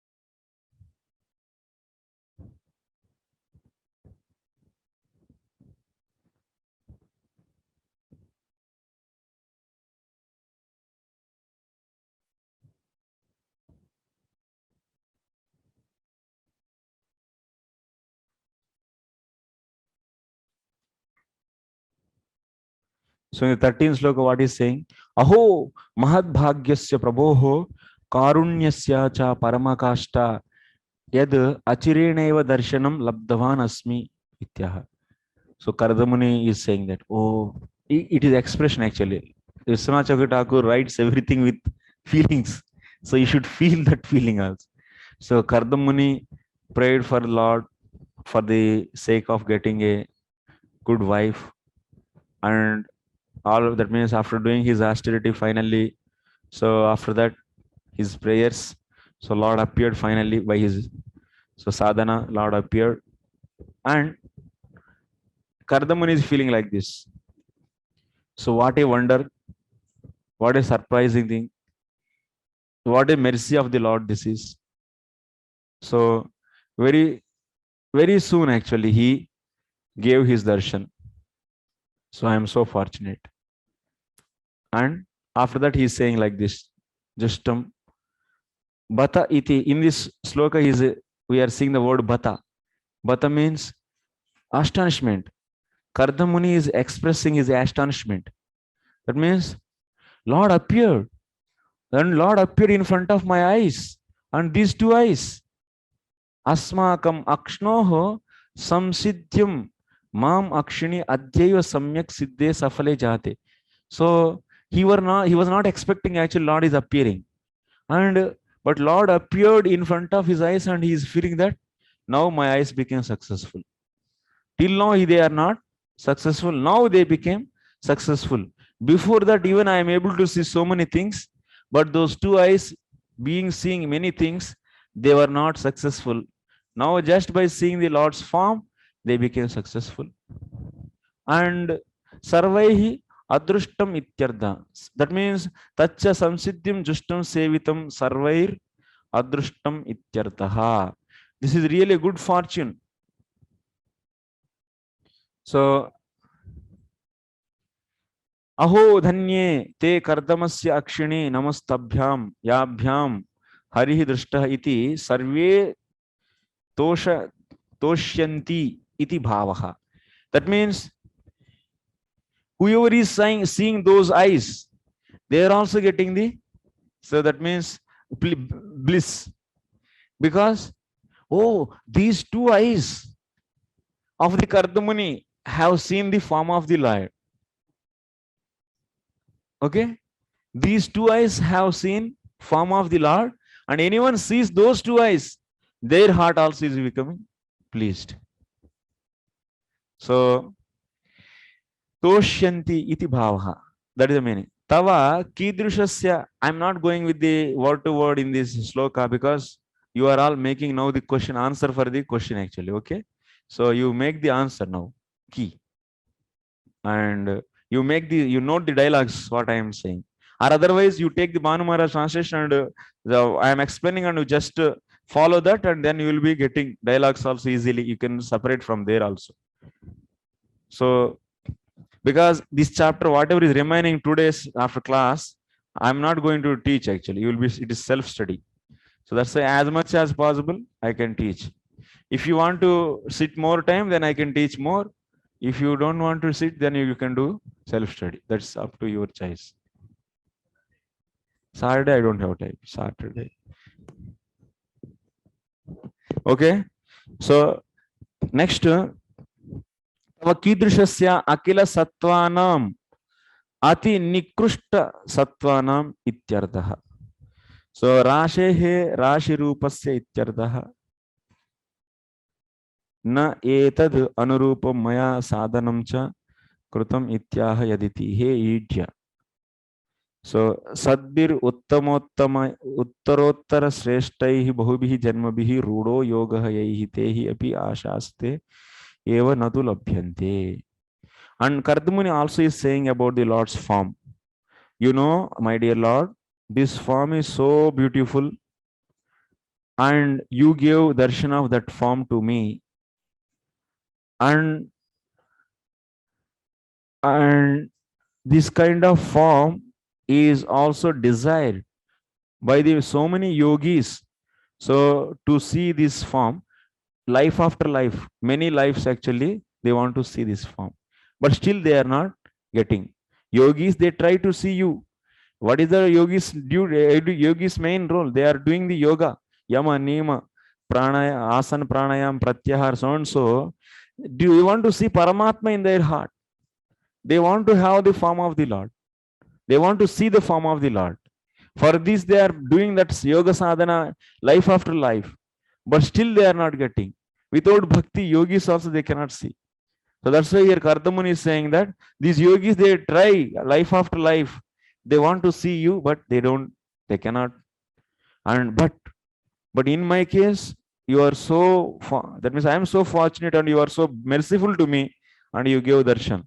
Like that he said in this 13th sloka. Then ye mayayate hatamedas astvat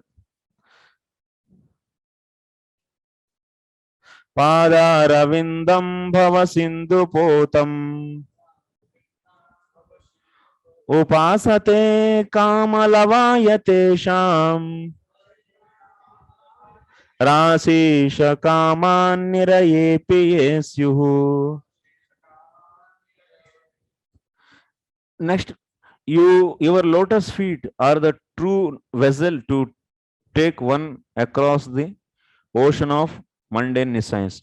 Only persons deprived of their intelligence by the spell of the deluding energy will worship those feet with the view to attain the trivial and momentary pleasure of the senses, which even persons rotting in hell can attain. However, O my Lord, you are so kind that you bestow mercy upon me, mercy even upon them. Sorry. So he said in the first sloka, what main thing we are grasping? Lord's form is so difficult to get. Even yogis, they try, they don't get that. And but he got, and he is feeling so much fortunate, and he is feeling the mercy of the Lord. So behind this this darshan, and also this Lord's, that means Kardamuni's eyes are so, that means fortunate. There's eyes, that people, they see these eyes and they are also getting the happiness by seeing their eyes. That means because those eyes, those two eyes saw the Lord, and that's why. So aho dhanye te kardamasya akshinihi namas, and people, they pay obeisances to those eyes. Such a wonderful eyes, they saw the form of the Lord. So, and like that, they are also getting the, so everyone getting the happiness. So by those two eyes of that we have seen. Now after that, what is happening? Hanta hanta evam krupa samudramapi tvam sakamataya bhajanti ityaho maudyam lokanam ityaha. So then Lord is saying, Are Kardamuni, what you did here? So you did such a tapasya for what purpose? What is the purpose? Hanta hanta. Hare Ram, Hare Ram. My God, what is this? Hanta hanta evam krupa samudramapi tvam sakamataya bhajanti. So hanta hanta evam krupa samudramapi tvam sakamataya bhajanti aho maudyam loka. So actually here Kardamuni is saying, Kardamuni is saying that you are so merciful actually. You are so merciful and you are so wonderful. You gave darshan to this person to whose eyes are really, that means got such a fortune. They became successful. And you are really bestower of the mercy. And even you are so much bestower of the mercy, but people, they worship you out of material desires. It's terrible, my God. Like that, Kardamuni is saying, Kardamuni only is saying actually this. So see the foolishness of these people in this society. People are so foolish. They worship you out of material desires. But you are so wonderful and you are so compassionate. They are not worshipping to love you. They are worshipping you out of material desires. And see, this is the foolishness of the people. Like that he said. So loka nitya. So ye tava maya ya. Sorry. ये तव मायया हतबुद्धयः भवन्ति ते एव न अन्ये कामलेशाय. So kamalesham eva praptum upasate. So who are worshipping? So you out of these material desires, whose intelligence is stolen by your maya. Those people only worshipping you out of material desires. So not others. Tvantu tesham kaman bahuneva akamitan api rasi. And but what you are doing, my dear Lord?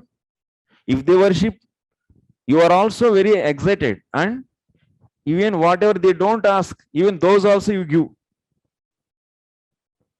You are giving whatever they ask, and also whatever they didn't ask, that also you give.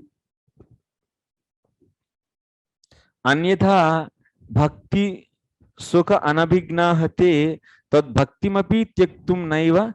So vilamberan iti bhavaha. Why you give? You are so worried. That Kartamuni is saying to Lord, you are so worried. You are giving them more than what they asked, because if you are fear of that, you think that if you don't give, they will go away from you.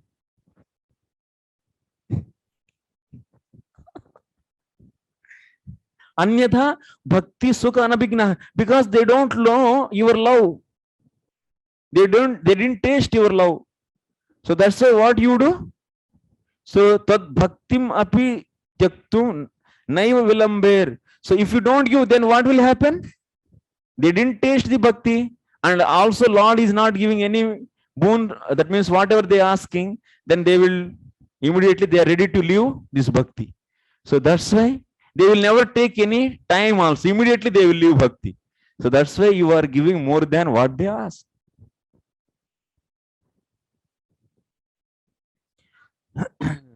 Vilamberaniti bhavaha bhaktehe atyage tu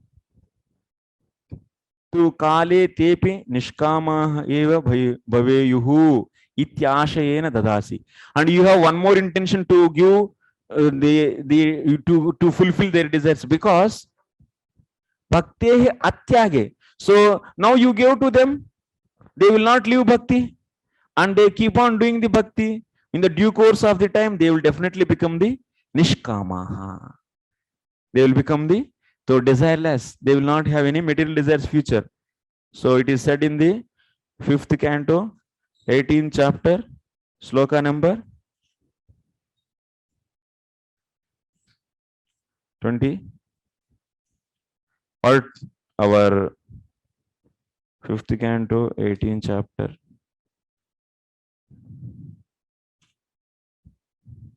(18 or 19).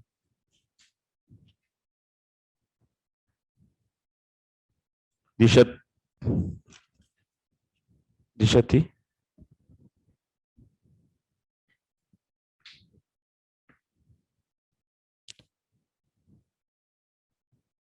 Fifth canto.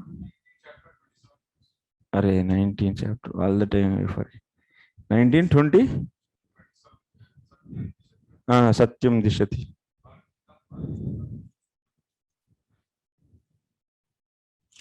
Satyam dishatyartitamartito nrunam naivartado yat punarartitayata swayam vidhatte bhajatam anicyatam ichcha pidanam nijapada pallavam.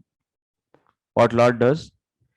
Whatever devotees, the sakami bhaktas, whatever they ask, he gives one time, two time. Then after that, what he will do? Ichcha pidanam.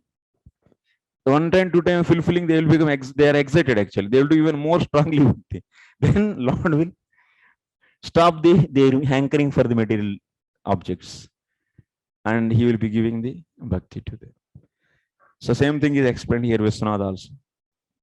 So Lord gives with the intention of they will become nishkama bhaktas in future. Nishkamaha bhaveyuhu. So Puneet Prabhu, what happened to Puneet? Why these people are absent actually? 5, 6 people, it's too much. Puneet, why? What is the problem? Sleeping.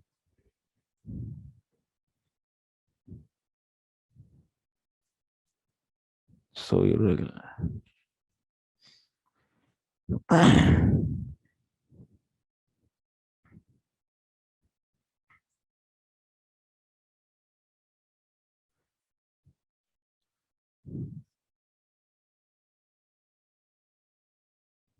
Dadasi natu taddane tava tat.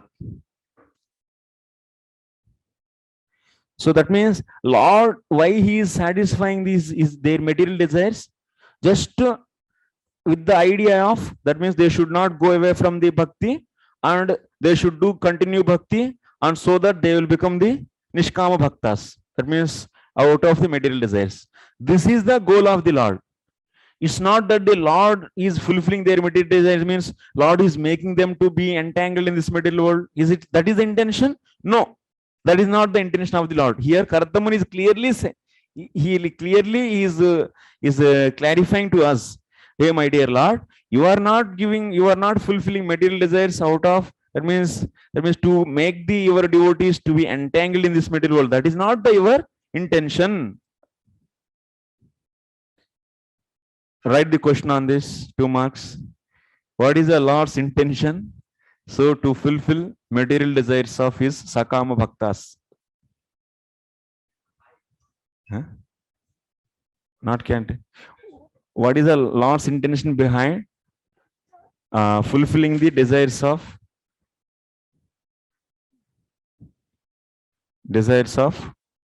Sakama Bhaktas?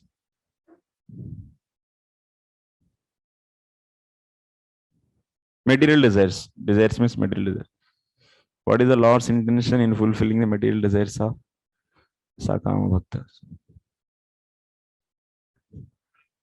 2 marks. 2 points, 2 marks. One is, so Lord is giving even more than the whatever they ask, because they should not go away from the bhakti. There is the one intention. Second is, so by continual of that bhakti, they will become nishkama bhaktas. So this, okay, and he is giving the kalatra putra kutumba aishwaryadya kamaha niraye narakyamapi yonosuhu. Actually, having wife, having the children, family, wealth, these are all actually, they are cause for the going into the hell in general. Actually, that means as much as you gain the material things, you will be having entangled with the so many other, that means this will be making you to be materially degraded, and finally they are causing one to go to the hell. But why he is giving them those? Generally those are all cause for the getting the hell. It is said in that kama niraye piyesyuhu. That means you are so kind that bestow. Those are all cause. Even persons rotting in hell can attain. So these material desires are cause for the going to the hell. So then why he is fulfilling those material desires? So that is the reason whatever we said. Kintu swarga narakayoho karmajanyatva. That means in this material world you are be seeing that means Lord is fulfilling the desires of the material people. That means they are getting the sometimes.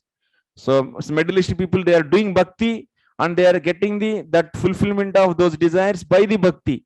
So by the bhakti they are going to the swarga. By the bhakti they are going to get the wife. By the bhakti they are going to get the wealth. This is also happening. And sometimes in others case, other than the devotees, so they are also going to swarga. They are also getting the wife. They are also getting the wealth. That is due to what? Karma. Here 2 things are there, you see. Devotees, karmis. In the karmis case, they are getting the swarga and they are getting the wealth and they are getting the wife and so on, so because of karma. But in the case of devotees, they are getting because of bhakti. So that means in the devotees case, they are all achieved through the bhakti. They and those which are achieved through the karma, both are same or not?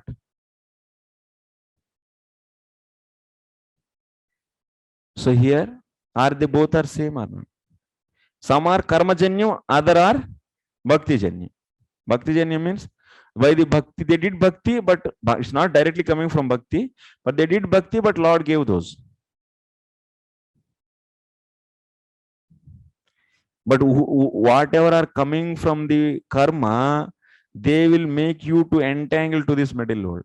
But due to bhakti, these desires, if desires are fulfilled, then what will happen? So since your material desires are fulfilled by the bhakti, then you will be doing the intense bhakti, and then what will be happening? So then you will be becoming the devotee actually. So that's why those will become auspicious. If you do bhakti and if you achieve some material things through the bhakti, that will make your faith strong, and then you will be doing more strongly those things. You may have even material results more, then you will be doing more strongly bhakti. Then by doing the bhakti, ichcha pidanam, then Lord will stop his desires. So this is the advantage actually.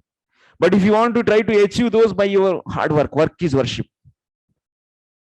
then it is entangling you, it's binding you to this. This is the difference. So write the another question. What is the difference between attaining the wealth, wife, heaven, and so material desires through bhakti and karma? What is the difference between attaining wealth, wife, and so by bhakti and karma? What is the answer for this? So one is cause for the bandha, another is cause for the relief. That means relief from this bondage of karma. Next sloka, we'll go to the next sloka, 15th. Tata sachaham parivodu kama samana shilam gruha medha denum upedvan moolam asesha moolam durashayah kama dhugangripasya. So translation, therefore, desiring to marry a girl of like disposition who may prove to be a veritable cow of plenty in many married life, to satisfy my lustful desire, I too have sought the shelter of your lotus feet, which are the source of everything, for you are like a desert tree. In this sloka, what he is saying, I'm trying to do this question, answer for this your question quickly, okay? And this chapter is self-study chapter actually. But I am who? Brother of. Actually, Brahmaji having so many Prajapatis as sons. So Kardamuni is also one of the Prajapati. Okay.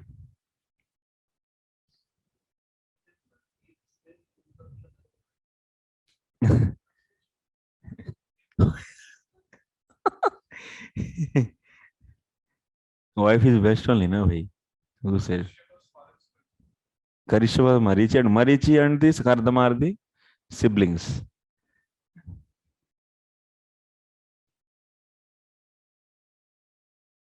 Okay, anyway, just come to this place.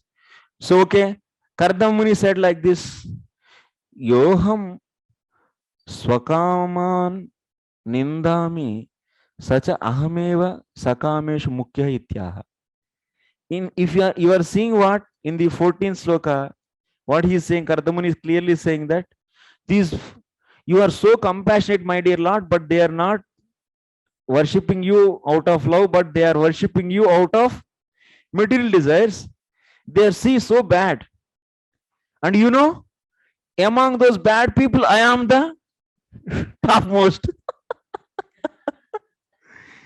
I am the first one in that, he's saying. Among those bad people, I am the first one. He's so actually humility, you see. That means he has material desire. He wants to get the material fulfillment of material desire, but still how he's compared. That means humility is showing. I am Mukhya, Aham Mukhya. I am the first one among those. So that's why he's saying in this sloka, Gruha medho gruha shramaha tatra dhenum Trivarga Dogdim Bharyam. So, Dhenu Trivarga Bharyam Pranametum Ichan. Dhenu Padena Swasya Nirabuddhitvat Varshattum Uktam. What he is saying? Hey, my dear Lord, I want to become Grihastha. And in Grihastha life, what? Trivarga, actually. In generally Pravritti Marga, Grihastha life means the Pravritti. That means they do Dharma. By doing the Dharma, they will get the Artha. By that Artha, they will purchase the objects for the senses to enjoy senses. So, sense objects, they will purchase that. And that Kama means enjoying the sense objects so that they will be getting the sense gratification. And with the doubled enthusiasm, they will be doing more Dharma and more Artha and more enjoyment. Like this, it's a cycle. They are always, so Pravritti Marga, they are always doing this. And then after that, they come to Vanaprastha and they will leave everything. Okay, moksha, now leave this. So anyway, nothing is coming in this. No, it's not real pleasure is there. So then they have to go for the next, that means moksha. So that's nivritti. So brahmacharis, Vanaprastha and sannyasis all in the nivritti, and grihasthas generally in the pravritti. So to do any dharma karyam, that means dharma means, for example, conducting the nityanamitic karma, that means conducting sacrifices, those. So to get this something from, by doing dharma, you'll get artha. To do dharma, what you need? You need wife. Dharma patni you need. Without dharma patni, you cannot. You cannot get this dharma artha kama. So that's why dharma patni is a cow. What is that? She is a cow. Is a milking cow, not the barren cow. So dharma patni, you will be having 10 patnis, but in that one only this is dharma patni. All 10 cannot be dharma patnis. They cannot sit with you beside you to do this dharma karya. Yeah? One is only one. That is enough. Nowadays is only one. But previously you were having the 4, 5. But in that dharma patni is one and all others are the patnis only. Just.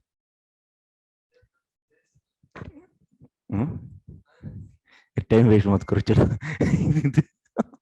So this dharma patni is there. By her, he is able to get the dharma artha kama. So that's what we say. She is a cow. She is compared with a cow to milk the dharma artha kama. So like that he said, I want to become grihastha and I want a cow to milk the dharma artha kama. That means what? He is comparing himself with a, he wants cow means he is comparing his future wife. He is a cow means he is what? He is a bull. That's the thing. He is indicating himself. मैं तो मेरा बैल का बुद्धि है मेरा. He is indicating himself as, so humility actually is showing. मैं बैल के, अरे तो बैल ऐसा बोलते हैं ना, अरे बैल. So your बुद्धि भ्रष्ट हो गया क्या? So that means he is expressing, you are so merciful Lord, you are so compassionate, but what I am doing, what I am asking, just one wife. And this is you showing that my intelligence level. I am a bail. I am a bull.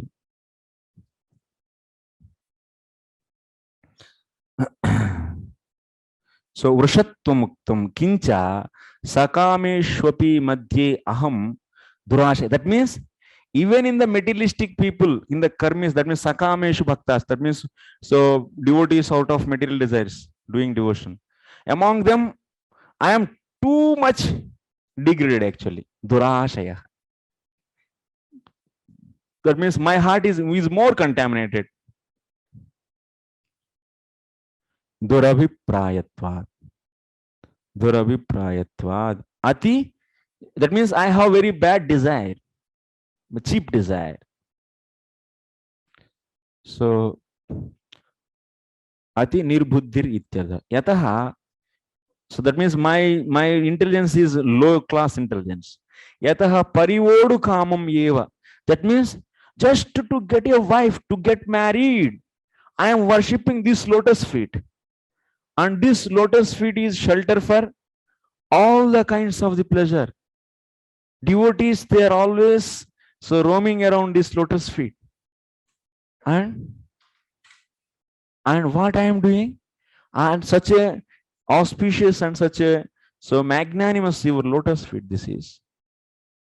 And it is a fulfiller of everything actually. And I am worshipping that for the cheaply to have a marriage. See my intelligence. I am so fallen. So like that. So he's expressing his mood. Kardamani. Sarve eva padardaha mule tale yasya. That means everything. It is the origin for everything. It is a source for everything. Even Swarga, Apavarga, whatever you want, everything you can achieve. All the pure devotion, love, also you can achieve the love also from this lotus feet. But what I am asking, for why I am worshipping those lotus feet for now? Just for getting wife. Parivodu kama. Just to get wife, I am worshipping that. I am so fallen. Durashaya. My intelligence is completely contaminated. So he's explaining like this. Next. Okay. Next 15th. Tata sachaham. It's over, 15? Over, 16. Okay. Prajapateste vachasad. Prajapateste vachasadi. Okay. 1, 2, 3, 4. Prajapateste vachasadi shatantya. Lokah kilayam kamahatonu buddhaha. Aham cha lokanugato vahami. Balim cha shukla nimishaya tubhyam. Translation. Oh my Lord, you are the master and leader of all living entities. Under your direction, all conditioned souls, as if bound by rope, are constantly engaged in satisfying their desires. Following them, oh embodiment of religion, I also bear oblations for you, who are eternal time. So now in the 16th sloka, okay, Lord heard everything. Heart of the Kardamani. Now Lord started asking question. Dialogue started. Now Lord's dialogue is started here. First dialogue. Nanu evam ched asti vivekaha tarhi nishkamah eva katam tvam na bhajasi. Okay, Kardama, you are very good. You have this much intelligence. Then why don't you become Nishkama and worship me? So, why don't you do that? He asked this question. Then Kardama is saying, that means you could have, without any material desire, you could have worshipped me. You know everything clearly. You know correct philosophy. But still, why you have material desires and worshipping me? If you feel my lotus feet is like that, then Kardama is started to answer this.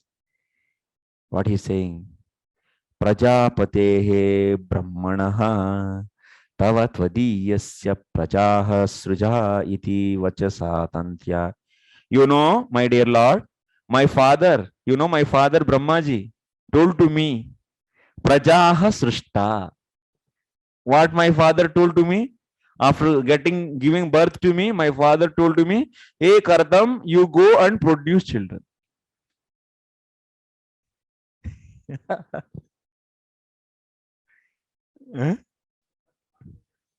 Produce children. Many children even. Produce children, he said, you know. So, Tantriya Lokah Marityadihi. So, even Lord Sahayagna Praja Sruštva Purovacha Prajapati Anena Prasavishyadvam. This is Gita statement actually.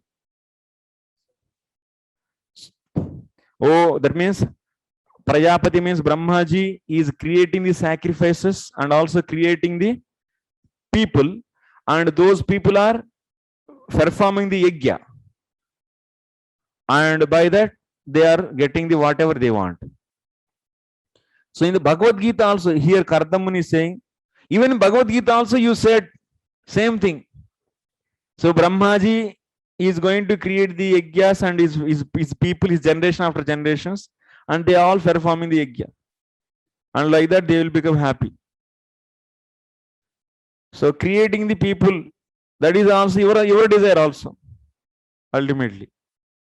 That's why my father also is desiring. That's why I am also desiring. Bhagavad Gita. Iti Gitoktescha. So that means, my dear Lord, ultimately everything is your order only, na? Tad Agnanusarena Bhakti. That means whatever my father ordered to me, that is not wrong. That is ultimately your order. So he is saying ultimately your order, that is, and you are following in that way your order. So tad Agnanusarena Bhakti iti na tasyapi. Even there is no fault in my father, because you want. Okay, like that he answered. Okay, then Lord is asking one question. Acha, beta, bahut acha bole aap. Kardamuni is nice. Okay, next Kardam. Lord is quoting. Nanu kamahato loko anubaddha bhavatu nama tvam tu akamahatah katam sanakadivatu natikramasi tatraha. Okay, then Lord is asking to Kardamuni. It's Lord dialogue. This is Lord's dialogue. Hey, if someone is conquered by the lust, they will be entangled to this material world. So why don't you follow your brothers, Sanakadis, and why don't you conquer this kama desire, and so leave everything, and you also overrule your father's order, and you could have become like them.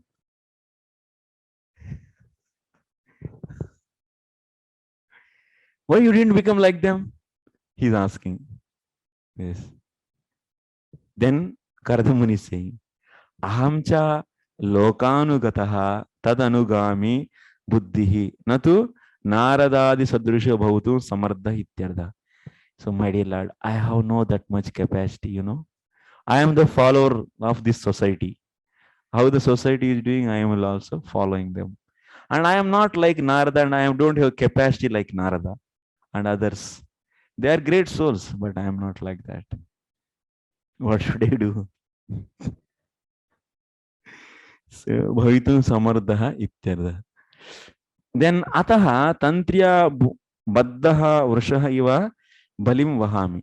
So that's why, oh my dear Lord, I am a bull, you know. I am a bull, and I will carry the of bhoga. I will carry bhoga by doing the hard labor.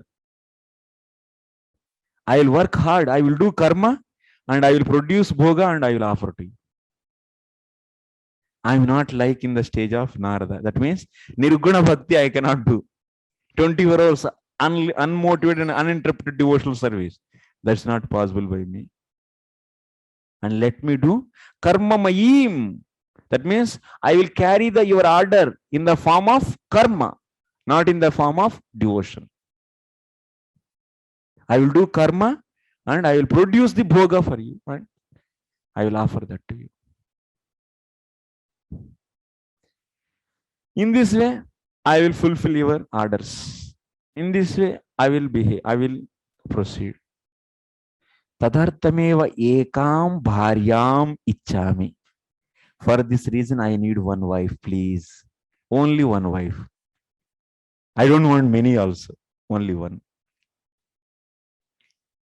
Because to do dharma karya, that if anyone wants to do karma means dharma, for that he needs wife. And then he wants to produce the bhoga from that and offer to the Lord.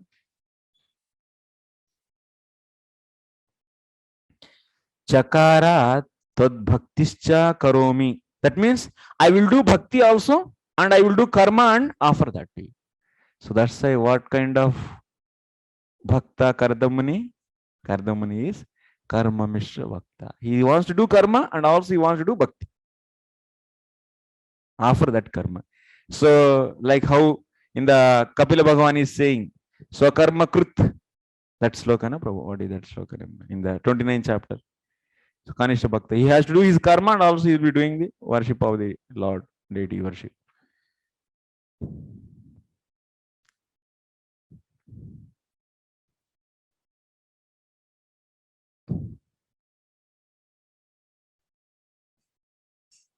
Okay. Tat prasadartham. Tat praptyardham. That means to get you, I will do bhakti and also I will do this karma. And that means this karma mishra bhakti's goal is what?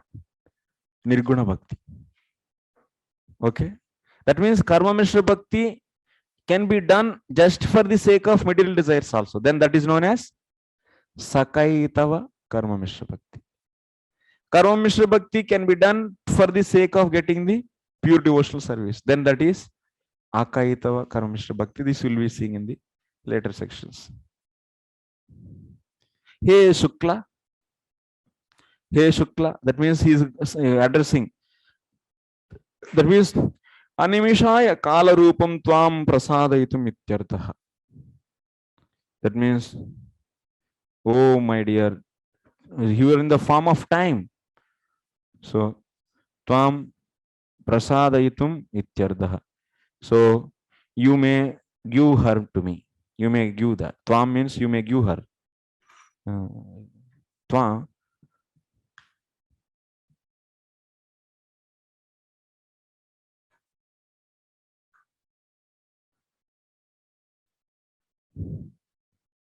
Next sloka, okay, go to the next 17. Lokansya lokanugatan pashumscha hitva shitaste charanata patram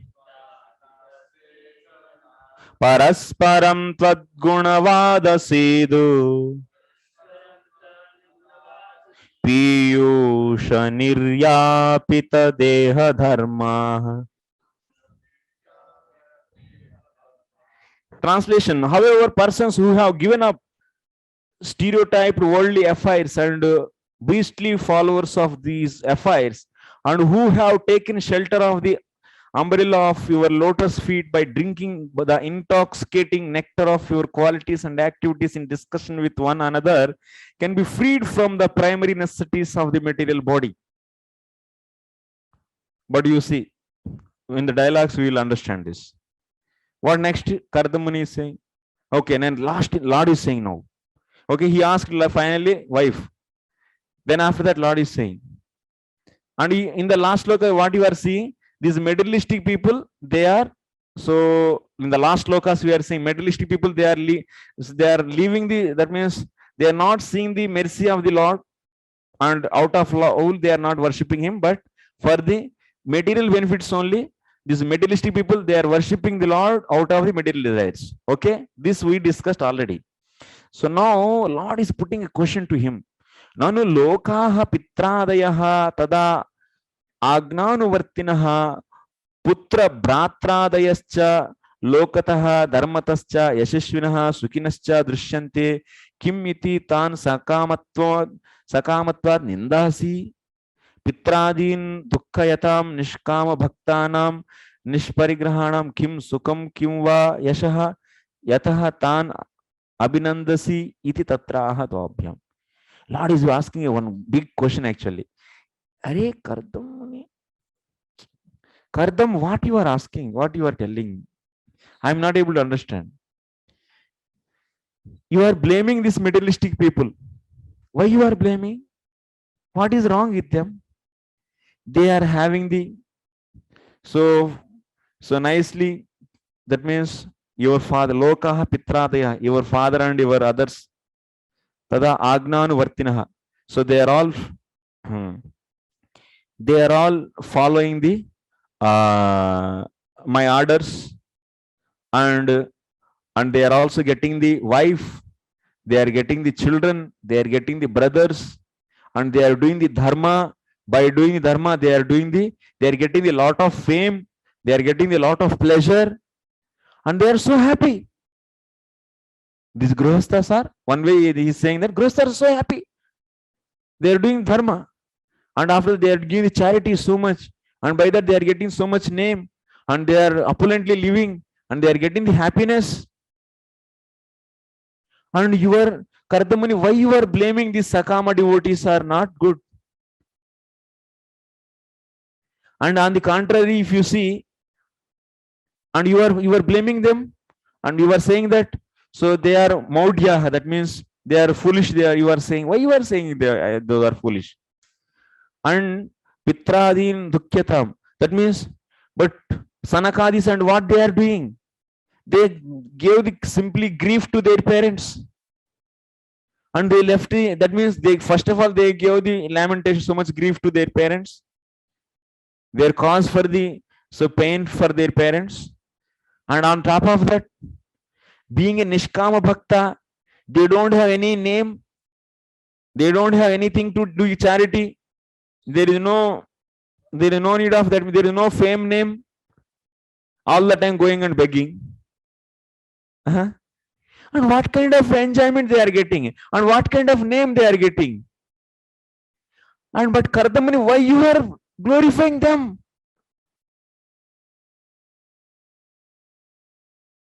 And why you are blaming these grihasthas who are materialistic grihasthas?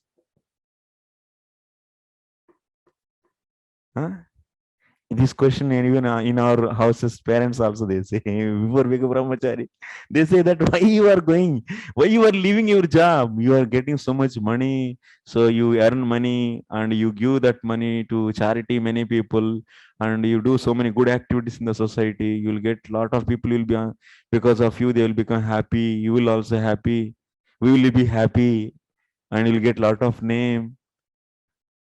And also you can do bhakti, something. You can do bhakti, whatever you want in the house, you can do. You can do your 16 rounds, everything. And you can earn money and you can do this. So, and you are living this, and you want to become beggar. And you want to get the, and you have no name, nothing, and all the time begging, and all the time getting no happiness there. Nothing is there with you to give. Rangamai Prabhu, Lord is asking nice question or not? Then Kardamuni, what will he is going to answer? You see, no. Now Kardamuni is replying on behalf of us. Lokaniti Pashuniti. That means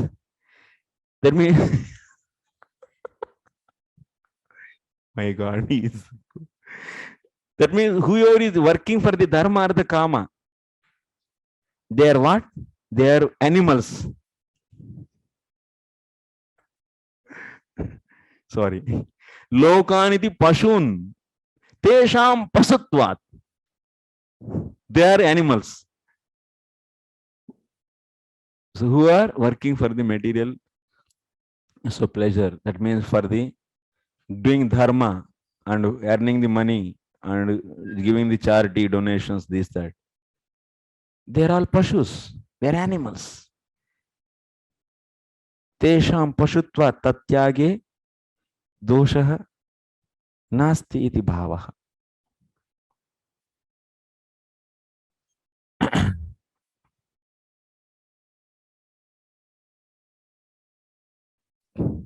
So those materialistic people are like animals. Better to leave them.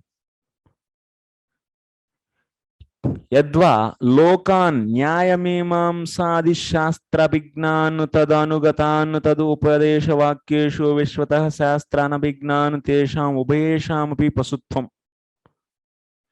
These materialistic people who know nyaya, mimamsa and other, that means yoga and so on, so other shastras, jyotisha and so on, so shastras, and who follows them, that means materialistic subjects, those are all materialistic subjects. They are not telling about the pure devotional service, and they are following those subjects, they are studying those subjects, and whoever is following them, that means dharma or the kama is no devotion there actually, just doing the dharma, prescribed duties and earning money, and So enjoying. There is no actually devotional service there. And that kind of activities anyone do, or that kind of shastras anyone study or follow, those both are animals only. Because bhakti rahitya. Because in that there is no direct devotion. We are recommended to what? Nirguna bhakti. As much as possible, we try to do the sakshat bhakti, directly connected to the Lord's devotion. Those activities are recommended actually. Direct devotional activities are recommended actually. One should come to that level. So that's why, but in this karma, there is no, or dharma, whatever. There is no, it is not directly bhakti. It is what karma mishra bhakti I said, na. Karma is by itself is not bhakti. Swarupa, by Swarupa it is not bhakti. But it is said as karma mishra bhakti because it is accompanied with the some sakshat bhakti. Similarly here Kardamani also what is doing? So that's why here karma is by Swarupa is not bhakti. Bhakti rahityat. One who is doing only karma, he is known as karmi. One who is doing the karma mishra bhakta and nirguna bhakta. Here now you have three. Doing karma only. And he is using bhakti as a supporter to get the results of that karma. Then he is known as karmi. Next is karma mishra bhakta. He is doing the karma and also doing the sakshat bhakti. And next is nirguna bhakta. Narada Muni comes under which category in this three? Nirguna bhakta. Kardamani comes under which category? Karma mishra bhakta. And Jadabarta's elder brothers comes under which category? Karmi. These three categories you should understand.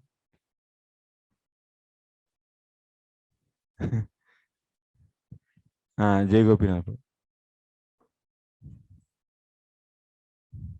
Harikrishna, who we are saying here is karma mishra bhakta. Generally, that karma mishra bhakta is pradhani bhuta bhakti. Like the bhakti is a major part and karma is a very little part, right?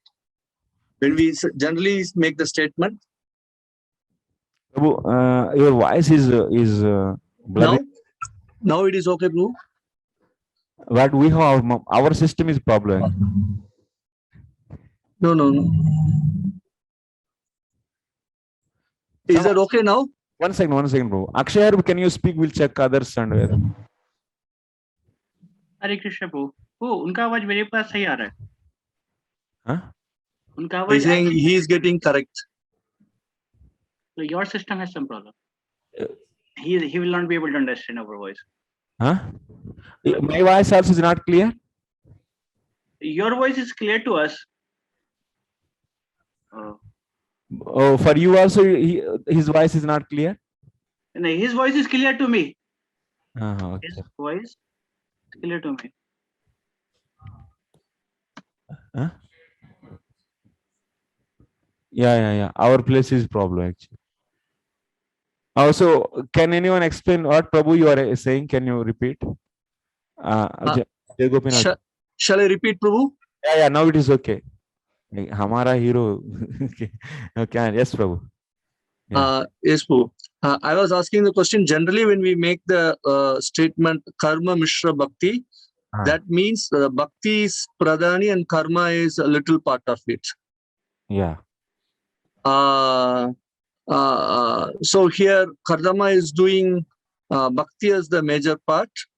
Yeah, he's saying that, oh my dear Lord, so give me a wife so that I can do my karma and so that vahami, that means I will offer the bhoga for you by doing those karma, and also I will do the bhakti. Chakara is there in that sloka, so I also do the bhakti. So it is nothing but karma mishra bhakti. So is it not that bhakti mishra karma, that bhakti is little but mixed in the karma which he wants to do? So bhakti mishra karma is nothing but one way you can say it is the bhakti is gauni bhakti, that is also known as, you can say, karmi. It's equal to the karmi only. It is in the karmi. Okay. Bhakti is there's a gauna form in the very little, that's bhakti is there. that is used as a assistant for the karma. That's a Gauni Bhakti also you can say. Okay. Okay. So here bhakti is used as the major thing and then karma is used as an assistant to that. Yes. Or little part of it, he wants also to do the karma. Yes. Thank you. Okay. So Lord asked this question, then he said that these two are, so they are like pasus actually, who are doing the karma and gaining the gaining the some material pleasure. So there is bhakti rahityat. Why they are called as pasus? So because there is no bhakti in that. So charanam eva atapatram asrita. But whoever is taking that means leaving all this karma, everything, and whoever is taking shelter of the Lord, they are great, like Narada Muni. Pashavastu jajwalyante eva iti bhavaha. Tesham sukham aparam ityah. So, but whoever is taking shelter of the Lord, their pleasure is unlimited. Tadgunanam vadaha katanam eva samsara vismarikatvat sidu. That means mrityu duri karanad ati sukha. What is that? Sukha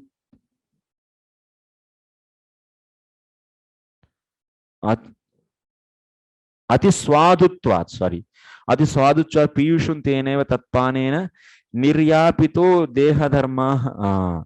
Then he is saying that finally, oh dear my Lord, so that's why they are like pasus. But these who are taking your shelter and they are what? They are always chanting. That means they are chanting the glories of the Lord. Tat gunanam khatanam. They are always so taking your holy names. And by this samsara vismarakatva, they are forgetting this material life, material miseries, everything. And they are, for them there is no mrityu. And also the taking that holy name that will destroy the mrityu, and also that is very so tasty. Ati swadatvat. Lord's holy name is so tasty, and they are drinking that nectar. And by drinking that nectar, they are crossing this childhood, young age, so middle age, old age, all these, what are these Sarira dharmas? They are becoming the immortal. And that's why they are great. So this is the reason he is giving. Kardamuni is giving the reason. Then why Naradadis are great and why not these Karmamishra Bhaktas are Karmis? Karmis are not great. That's the ring. Okay, next. So sorry, I'm taking little. Nate jaraksha bramirayuresham trayodasharam trishatam pishta parva Shannemnyanantachadiyatrinabhi Karalastроto jagadichya dhavat jagadachidya dhavat. So translation, your wheel which has 3 naves rotates around the axis of the imperishable Brahman.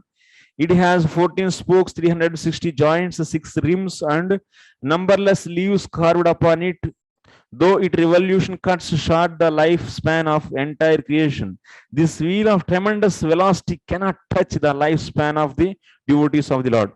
So in this sloka, just time is explained, and those devotees of the Lord, so they are not touched by this wheel, this Kala Chakram. They are above to the Kala Chakram, devotees. That is the one more glory he is explaining here. Te eva kalam jayanti. That means they are winning they are getting victory on the time. So what kind of time is explained? 360 days are there, 13 months are there. Because here Adhika Masa is also counted. And that's why 13 months, Trayodasha is said, 13 months, Trayodasharam.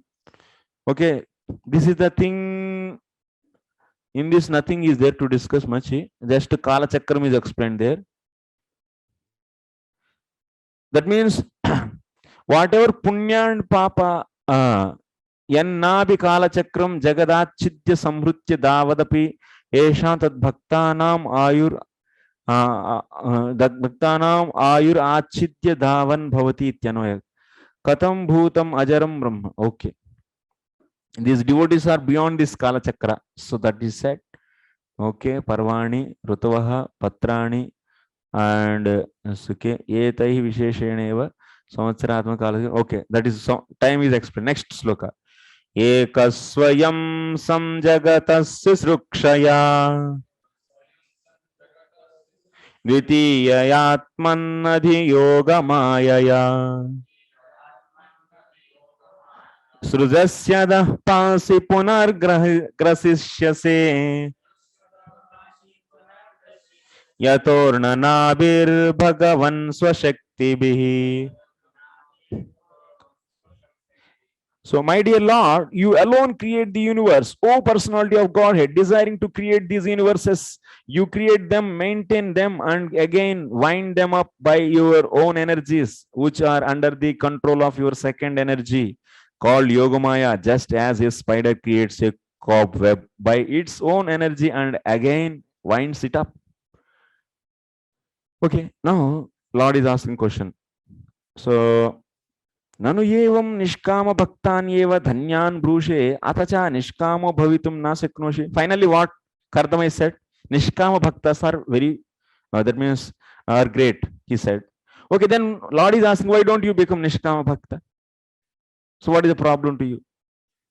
So nishkama bhavitum na saknoshi. So that means already he said. So already Lord asked this question. So he told that I am not able to, because I don't have that much samarthyam. That means like Narada, he said. So Lord is also saying, okay, you are not able to become nishkama bhakta. That means na saknoshi. So tarhi anyasmadeva devatantara sigra phala. That means ultimately you have desires. You are not able to become nishkama bhakta. You want material things. Then why are you worshipping me? You can worship the other devatas. You can get the quickly result.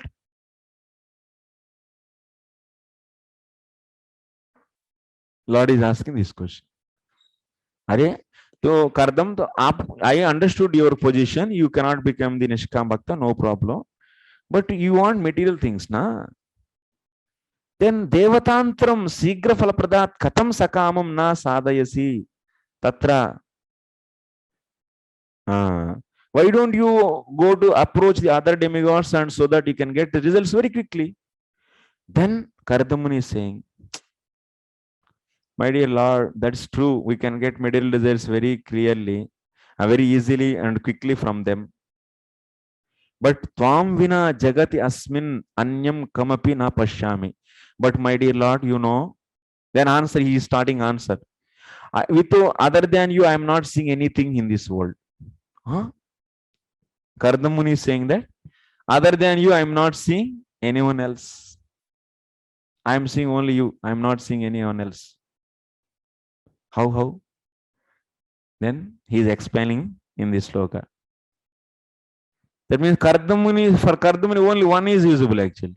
How only one? These many demigods, why they are not seen? They are not seen by him. What is the reason? So then he's saying, Swayam ekaha eva. You are only one. Ekaha eva sannapi ichchaya dvitiyatva bhavat advitiyaya susrukshaya yadva tava susrukshaya brahmadi susrukshaya eva na anyanurodhavati ityardaha atmani swasmin adhigataha praptaha ikshane. Then Kardamuni is saying that, simple summarizing. I am summarizing this. So why Kardamuni is not able to see others? Because, oh my dear Lord, you are alone and by your energies only you are expanding everything. You are creating Brahmaji, you are creating this material universe, you are creating the demigods, and everyone is your Shakti. So that's why I will approach them. Then why I will go to them and I will be worshipping you. Like that he said. And using your Chit Shakti, you are doing this so magnanimously, all this. Sattvadaya, Shaktaya, Tabhiradha Vishram. That means by using your Yogamaya, So that means using your Mahamaya or otherwise, or you can take anything, different expression, different taken. So by using his Yoga Maya, that means by using Shakti, and through that Shakti, he is accepting the material energy also, and he is creating. So that's why Ataha Tad Bhinnasya, that means these demigods are all not different from your energy. So that's why Devatantarasya Abhava Sakamenapi. Even I am Sakama devotee, there are no others are not there according to my knowledge. You are only there. So that's why I will worship you only. Tvameva Sevyase. I will worship you only. Next 20th sloka. Netad Batadisha Padam Tavepsitam Yanmaya Snastanushe Bhuta Sukshmam Anugrahaya Stapeyarhimaya Lasattulasya Bhagavan Vilakshitaha. So translation, my dear Lord, although it is not your desire, you manifest this creation of gross and subtle elements just for our sensual satisfaction. Let your causeless mercy be upon us, for you have appeared before us in your eternal form, adorned with a splendid wreath of tulsi leaves. Evam chetarhi mat prasada tava kalatrapatya bhogaishwaryani paramottamani bhavantu iti varam dadanam bhagavantam sapramanamaha. Okay. So scene is like this. Kardama Muni is clear in his ideas. He wants to get the wife, he wants some material desire, and he did bhakti. He wants to do dharma karyam along with that bhakti and all dharma karyas, and also bhakti he wants to do. And he doesn't want to go for the other demigods. So since he is fully clear in his thought, Lord is okay. Lord is now, by his mercy, he wants to sanction this. He is going to give this. Then Kardama Muni is holding. He is about to give, Lord. Then Kardama Muni is with obeisances. He is speaking to Lord like this.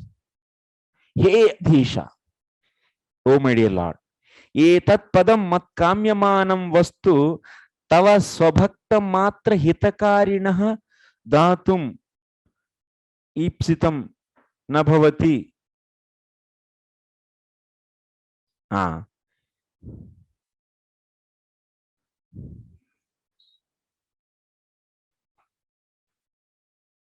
Nara, Akshay Hari Prabhu.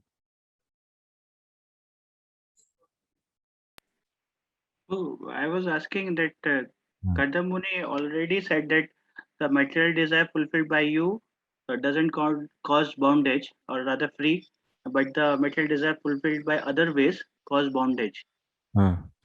So, Bhagwan, why the Lord is asking why you are not going to demigods? Why? Why you are not going to demigods? Lord is asking question why you are saying. Yes. Why not? Why can't he ask? What is the reason you said? Because Kardama Muni already clarified that the desire, material desire fulfilled through you, doesn't cause bondage, but the material desire fulfilled by other ways cause bondage. A person goes to hell.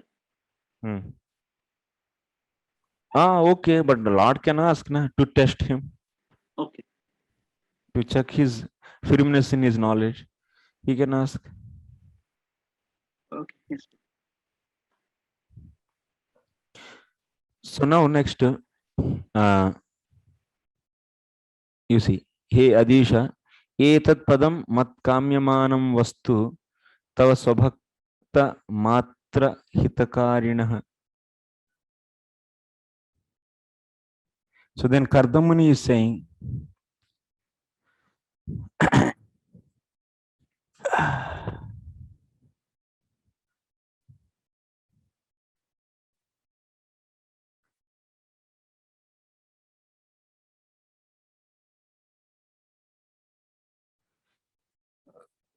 So in this sloka, that means Lord is okay. Finally, Kardamuni's result, that means clear idea. He understood. You want to get the boon from me. So Kardamuni, I understood your position. Okay, I am going to give now. He is ready to give now, Lord. Then Kardamuni started saying one more thing here. Oh Lord, oh Lord, oh Lord, oh Lord, oh Lord. So you don't desire to give these desired things to me. Since he वो तो चुप नहीं बैठा, बीच में और एक बात बोल दी अभी. Kardamuni said one point here now. Lord is about to give now, but Kardamuni said one point here now. What he said? Actually, you know, my dear Lord, you don't like to give what your devotees they desire. Example is Swayam Nishayasam Vidvan Avaktyagnaya Karam Hi Narati Rogino Patyam Vanchitopi Bhishaktamaha. Doctor, that means doctors, they don't give medicine actually. They don't give the things whatever is asked by the patient. Patient may ask to eat this, that, but doctor says, oh, don't, for your health is not good. So Kardamuni also, based upon this point, Kardamuni is saying that actually, my dear Lord, you know, your habit is like this. You always think like this. So you, whatever maybe devotees they ask, but you don't give those because those may be harmful for them. Like that he said. Then Lord, what he said? Unnecessarily देने वाले को देने देना चाहिए ना, लेकिन ये बीच में in between he told this point actually. Then Kardamuni, then Lord is saying that okay, katam tarhi dharmami, then how I can give? I will not give. Katam tarhi dadami, then how I can give? Iti tat. Then Kardamuni is saying, यदि अस्मान no अस्मभ्यं भूत सूक्ष्मं शब्दाद इंद्रिय भोग्यं विषय सुखं तनुषे ददासि तत्कलु मायैव न तु अमायया अनभिघ्नमक्तो अयम् अन्यथा विमनस्कः भविष्यति इति सो मदनुरोधेन एव इत्यर्थः.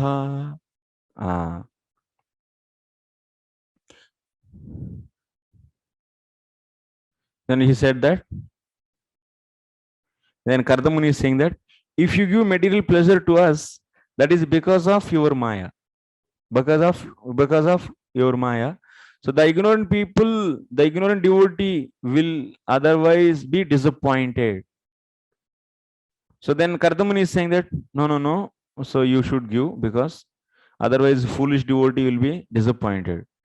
So because I ask, so I am asking, so you give, you please give. The material happiness resides in this. I mean, that's why Kardamuni is convincing now back. So otherwise we will be get hurted. And we are asking, so please give. We are only asking, you please give. And this material happiness resides in the mind already in the form of vasanas. You extend the happiness by giving benedictions. So Kardamuni is saying here, everyone is in the heart, there is a desire is there, and those vasanas are expanded by providing the material objects to them. So that is the implication. Then Lord is saying that if that is so, then should I give anything? Then why I should give? Once again, Lord is, then why I should give? Then Kardamuni is saying that let it be given. So please give. So, but only for gaining your mercy. We want you give material things. By that what? We will gain your mercy actually by that. That means if you give even material things, by that we will be getting the mercy. So how that means by when Lord sanctions material desires, how some mercy is coming from there? Then oh, the then for that point is said, the devotee has fallen into the darkness of the material world by the happiness I have given, then I will deliver him. So let it given for the purpose of gaining your mercy. So that means finally Kardamuni is saying that for purpose of gaining mercy, so you should give only. Back and forth is going actually in this. So how back and forth is going? So I think you understood till here, where so Kardamuni is saying that you are the like doctor and you whatever asked by the devotees you don't give. That you understood you all. Then Lord said that I don't give then. Then Kardamuni said that whatever this in this material world, so everyone is having the in the material world, everyone is having the desires in the heart, and you are expanding those desires by giving these things. And these foolish devotees, so they don't know really everything this, and if you don't give, then they will be feeling bad actually, this foolish devotee. That's why you should give. Then what? Then Lord said that, and also Kardamuni said that Vasanamayam Vishayan. So antakarane vartate eva tadeva vardhanena vistarayasi iti. So tanudha tvardaha. And also he is saying that, but you should give, he said. And also he is saying one more point, Kardamuni. These desires are in the form of vasanas. So the desires are there. And if you provide those, so then what? By giving the boons to them, you are simply encouraging them only. Then he said to give for the foolish, and also he is saying that it is causing to increase the material desires. You are becoming the cause for the increasing of material desires. Then finally, God is saying that then I don't give. Then Kardamuni is saying that you please give, you should give, because you are giving material things means that is nothing but the giving your mercy. Even material things you are giving means that is giving the mercy. How? Then he is showing the example. You see in my case what happened? I want material things, but even I want material things, but for that I did do this tapasya, but you came to fulfill that and you gave darshan to me. So that's why this is a mercy. This is nothing but mercy. In this way, so we get the different kinds of the mercy. Varadhana samaye samprati vilakshita visheshena tvam drishtaha. That means while giving the boon to those people, you are giving your presence, and one example he is giving actually. And I got the mercy in this way. And also smito dita dodita krupa katakshena vishishtaha eva drishta tatrapi rasanti bhakta janai paracharyam.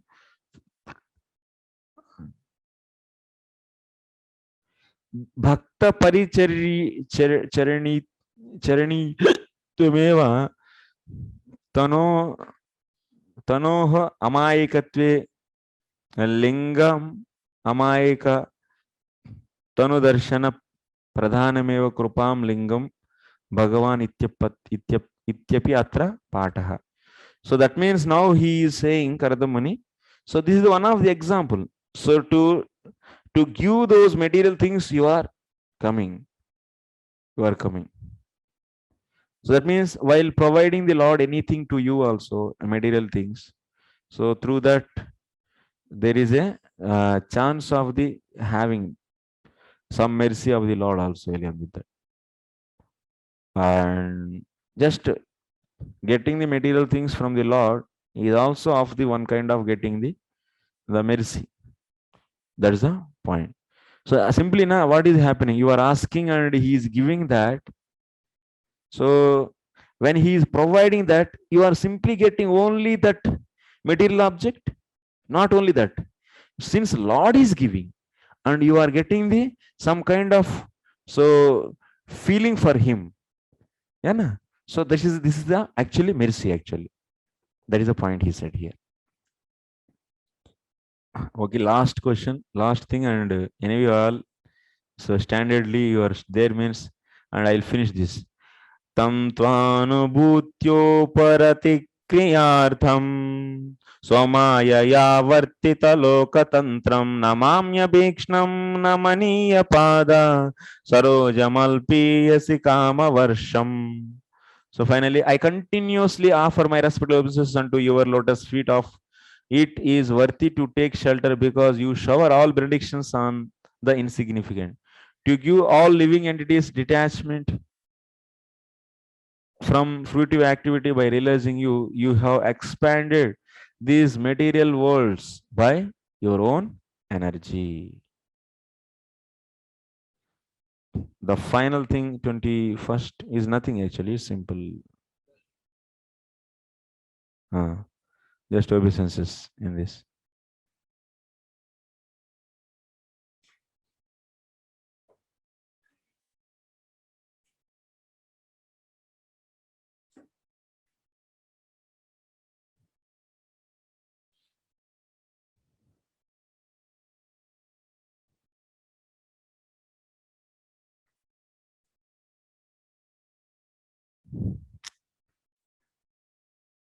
So natu etat toyi asambhava ityaha. So finally he is saying that, so it is not impossible for you. You can definitely give whatever I ask. So that's why tam tvam anubhuti oparata kriyardha karma phala bhogo yasmat tam yada krupaya swa madhurya anubhavam dadasi tadeva bhogecha. So then he is saying that that's why Lord, my dear Lord, you give me whatever I ask. So finally, so karma phala bhoge, that means we will be enjoying those material things. Also, yada krupaya, by your mercy, we will definitely, so swamadhurya anubhavam, we will also enjoy your love. That means he is not only giving material things, he is sanctioning that, so that by doing bhakti to them, by doing bhakti to him, so definitely we will enjoy that your love also. So that this icha will go away. Finally, this icha will go away. Swamaya swiya maya shakti preranaya avartitam janitam lokanam devatiriyagadin tantaram. So karma phala sukha dukkha sambandhi parichedo yenatam yavad avidyam prerayasi. And also he is finally saying that because of your avidya only we are getting these desires. Ultimately, you see Kardamani, many crucial, most crucial point he is saying here. 1 second here. So what he is saying that because of your avidya only we are getting these material desires, and that avidya is under your control. And when you desire, this avidya will be not going to give effect on us, and we will not be having any further material desires. So that means what? Ultimately, your krupa is only the cause to come out from these material desires. So that's why yena samprati srishtim vivardaish. So since you also desire now to have the increasing of this material creation, that is your desire, and for that sake, and you created this desire, material desire in me. That means to have the children and this have wife, you created this desire for wife in me. So that's why that desire is also controlled by your avidya, that which is under your control. So you finally sanction this so that your desire is fulfilled. That means expansion of this universe is, we can do this, it can be done. And whenever you desire, then you can remove the influence of avidya on me, then I can become your pure devotee. Understood? Finally, what he said, this is everyone is tired. Okay, it is there in the Banamara's translation also. You can. Okay, thank you very much.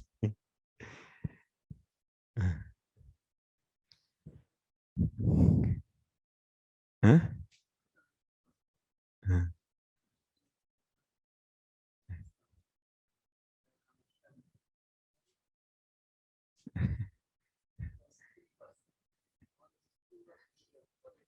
Okay, any questions or anything? Comment?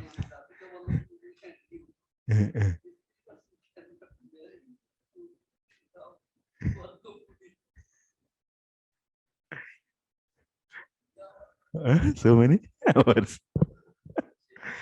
Akshay Hari Prabhu.